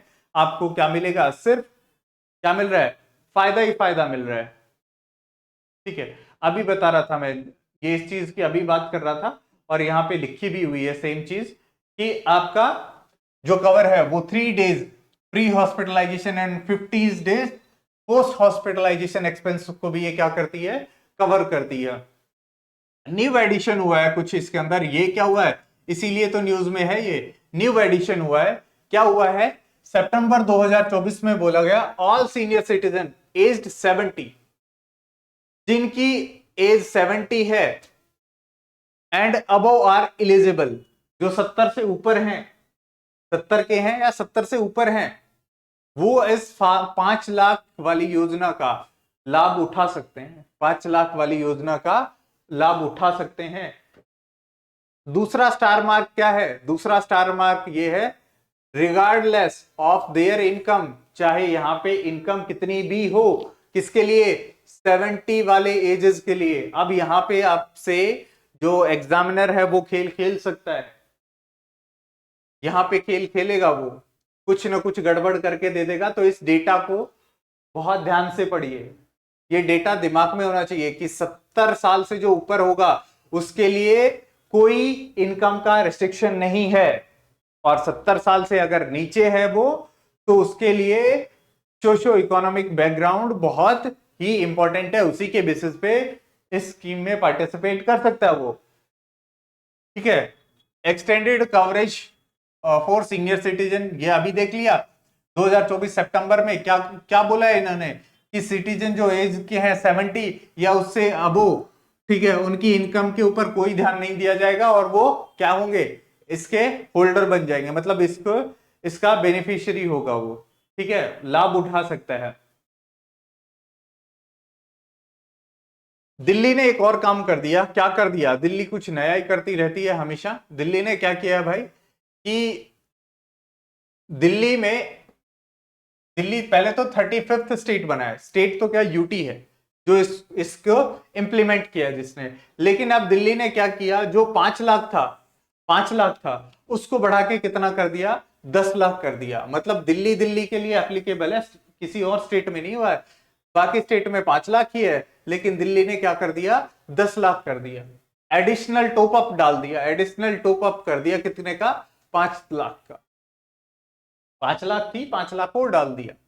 Inclusion of new beneficiary groups, कि क्या वो बोल दिया कि एक और बेनिफिशियरी ग्रुप्स को इंक्लूड किया गया। कौन से वर्कर्स को, आशा वर्कर्स को, आंगनवाड़ी जो वर्कर होते हैं, आंगनवाड़ी हेल्पर, ठीक है, और जो सोशल हेल्थ एक्टिविस्ट होते हैं उनको, उन सबको, आशा वर्कर्स को इसमें इंक्लूड किया गया है।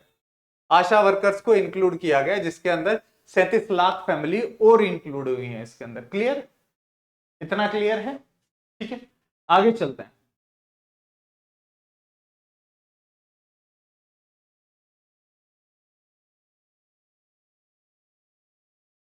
Ministry of finance, ministry of finance, प्रधानमंत्री मुद्रा योजना, PMMY मुद्रा योजना, सेंट्रल सेक्टर स्कीम है, मिनिस्ट्री ऑफ फाइनेंस की स्कीम है।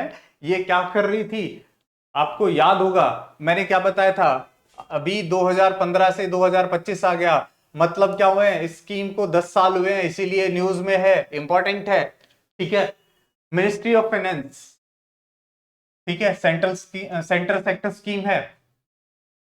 ये क्या कर रही थी, फंडिंग प्रोवाइड करवा रही थी, प्रोवाइड माइक्रो क्रेडिट्स, किसको, small entrepreneurs and micro enterprises. ठीक है, MSME जिसको हम बोल रहे थे, उन सबको ये फंडिंग प्रोवाइड करवा रही थी। PMMY is a flagship Indian government scheme that provide collateral free loan। Collateral free, collateral क्या होता है बेटा, अगर किसी लोन को लेना है, जब आप बैंक में जाते हो तो बैंक वाले क्या पूछते हैं, अगर आपको लोन लेना है तो ये पूछते हैं आपकी सैलरी कितनी है, सैलरी कहाँ आती है, सैलरी स्लिप दे दो, खुद का रोजगार है, आप बोलोगे हाँ है, तो एक काम करो, आप जितनी इनकम हो रही है उसका प्रूफ दे दो, या ये दो वो दो, या फिर आप मान लो लैंड पे लेते हो तो मॉर्गेज लैंड, जो लैंड को आप क्या करते हो, कोलेट्रल के फॉर्म में आप वो करते हो, बैंक के साथ रख देते हो। होम लोन हो गया तो होम को भी आप क्या कर सकते हो, bank as a collateral bank रख लेती है अपने पास, है ना, कि आपके पेपर्स ले लेती है। तो कोलेट्रल फ्री लोन दे रही है कि आपको कुछ गिरवी नहीं रखना, बैंक के पास कुछ गिरवी नहीं रखना, फिर भी आपको गवर्नमेंट क्या देगी, 20 लाख रुपए देगी, किसको देगी, MSME को। ठीक है, और कौन से सेक्टर में, नॉन फार्म सेक्टर में बेटा, कौन से सेक्टर में, ये याद रखना बहुत जरूरी है, बाकी सारी चीजें भूल जाना, लेकिन ये जरूर याद रखना, non farm sector, non farm sector. ठीक है, कौन कौन से एरियाज हो गए, जैसे ट्रेडिंग हो गया, ट्रेडिंग हो गया, सर्विसेज हो गया, and other activities like the poultry and dairy farming, poultry farming and dairy farming. ठीक है, इन सबको क्या देगी, लोन देगी, किसके थ्रू, मुद्रा के थ्रू, मुद्रा लोन। ठीक है, इसका एम क्या है, fund the unfunded, fund the unfunded, ये स्लोगन पूछा जा सकता है, स्टेट PCS में पूछ लेगा। ठीक है, फंड द अनफंडेड किससे रिलेटेड है, कौन सी योजना से रिलेटेड है। ठीक है, तो आपका क्या आ गया, फंड अनफंडेड, मतलब ये इसकी एक टैगलाइन बोल सकते हो या इसका एम बोल सकते हो कि जो जहां पे जिन सेक्टर्स को फंडिंग नहीं मिली उनको हम क्या प्रोवाइड करवा रहे हैं कि उनको एक फाइनेंशियल सिस्टम में लेके आ रहे हैं, फॉर्मल फाइनेंशियल सिस्टम में लेके आ रहे हैं और उनको फंडिंग प्रोवाइड करवा रहे हैं। ठीक है, आगे चलते हैं।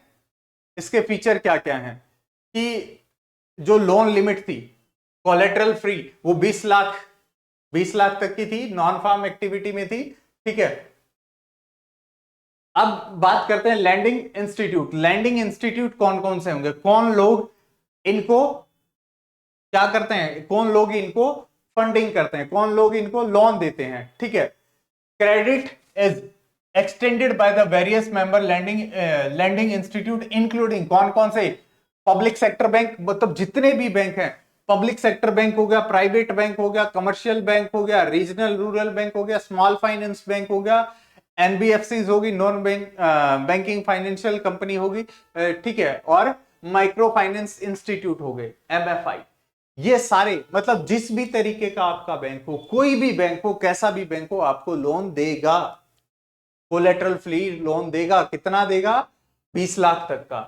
ठीक है, अब उसमें अलग अलग कैटेगरी बना रखी है, 3 कैटेगरी है। कौन कौन सी बेटा, शिशु हो गया, किशोर हो गया और तरुण हो गया, ये 3 कैटेगरी हैं। इसके अलावा तरुण प्लस है, वो आगे होती है। अब जो शिशु हो गया, शिशु में पूछ लिया जाएगा, किसी पीसीएस में आ जाएगा कि शिशु में 10 लाख तक का लोन देते हैं, नहीं, शिशु में भाई 50,000 तक का लोन देते हैं। ठीक है, उसके बाद जब बच्चा छोटा है तो छोटी अमाउंट, जब बच्चा बड़ा हो गया, स्कीम लेने वाला थोड़ा सा बड़ा हो गया, तो 50,000 से 5 लाख तक मिलेगा। अब उसका नाम किशोर से क्या हो गया, तरुण हो गया। ठीक है, अब वो किशोर ना रह के बड़ा हो गया। अब बड़ा हो गया बच्चा, तो अब क्या करेगा, 5 लाख से 10 लाख रुपए मिलेंगे उसको। ठीक है, अब और भी बड़ा हो गया, तरुण प्लस हो गया, वो तरुण प्लस हो गया मतलब उस बच्चे की शादी हो गई, कुछ जुड़ गया, तो 10 लाख से 20 लाख तक का लोन मिलेगा उसको, 10 लाख से 20 लाख तक का, क्योंकि शादी होने के बाद खर्चा बढ़ जाता है ना भाई, इसीलिए गवर्नमेंट ने भी क्या किया, ठीक है तू काम करता है 20 लाख कर देंगे 10 लाख से। ठीक है, जैसे ही बच्चा छोटा होता है तो खर्चे कम होते हैं, तो कम आया।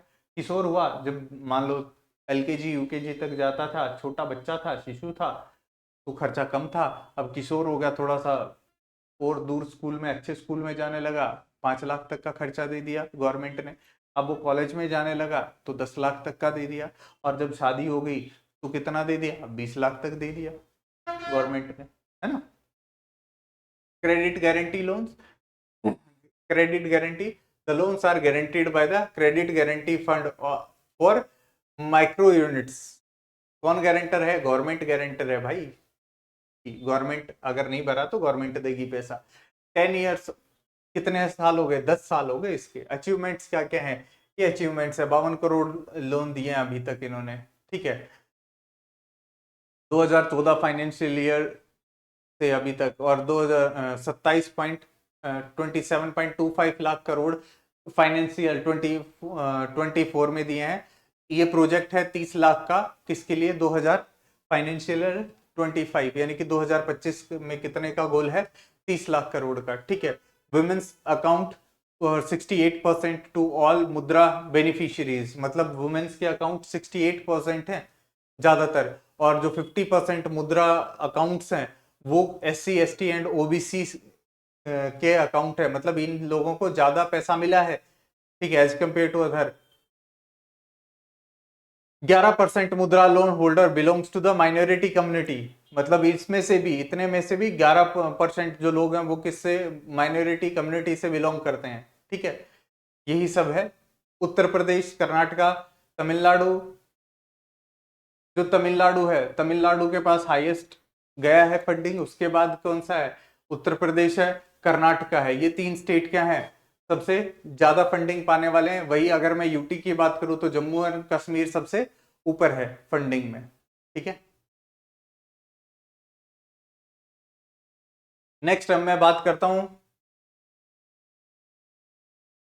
बाकनेट पोर्टल। बाकनेट पोर्टल फाइनेंस मिनिस्ट्री की है।